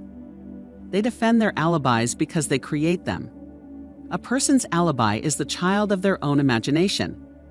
It is human nature to defend one's own brainchild. Building alibis is a deeply rooted habit. Habits are difficult to break, especially when they provide justification for something we do. Plato had this truth in mind when he said, "The first and best victory is to conquer self." To be conquered by self is, of all things, the most shameful and vile. Another philosopher had the same thought in mind when he said, "It was a great surprise to me when I discovered that most of the ugliness I saw in others was but a reflection of my own nature." "It has always been a mystery to me," said Elbert Hubbard, "why people spend so much time deliberately fooling themselves by creating alibis to cover their weaknesses. If used differently, this same time would be sufficient to cure the weakness, then no alibis would be needed." In parting, I would remind you that life is a checkerboard, and the player opposite you is time. If you hesitate before moving or neglect to move promptly, your men will be wiped off the board by time. You are playing against a partner who will not tolerate indecision. Previously, you may have had a logical excuse for not having forced life to come through with whatever you asked, but that alibi is now obsolete because you are in possession of the master key that unlocks the door to life's bountiful riches. The master key is intangible, but it is powerful.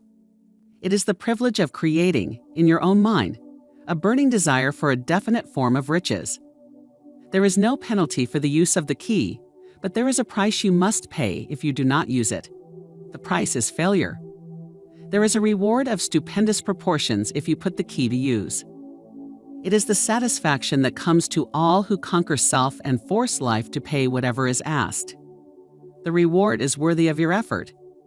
Will you make the start and be convinced? "If we are related," said the immortal Emerson, "we shall meet." In closing, may I borrow his thought and say, if we are related, we have, through these pages, met.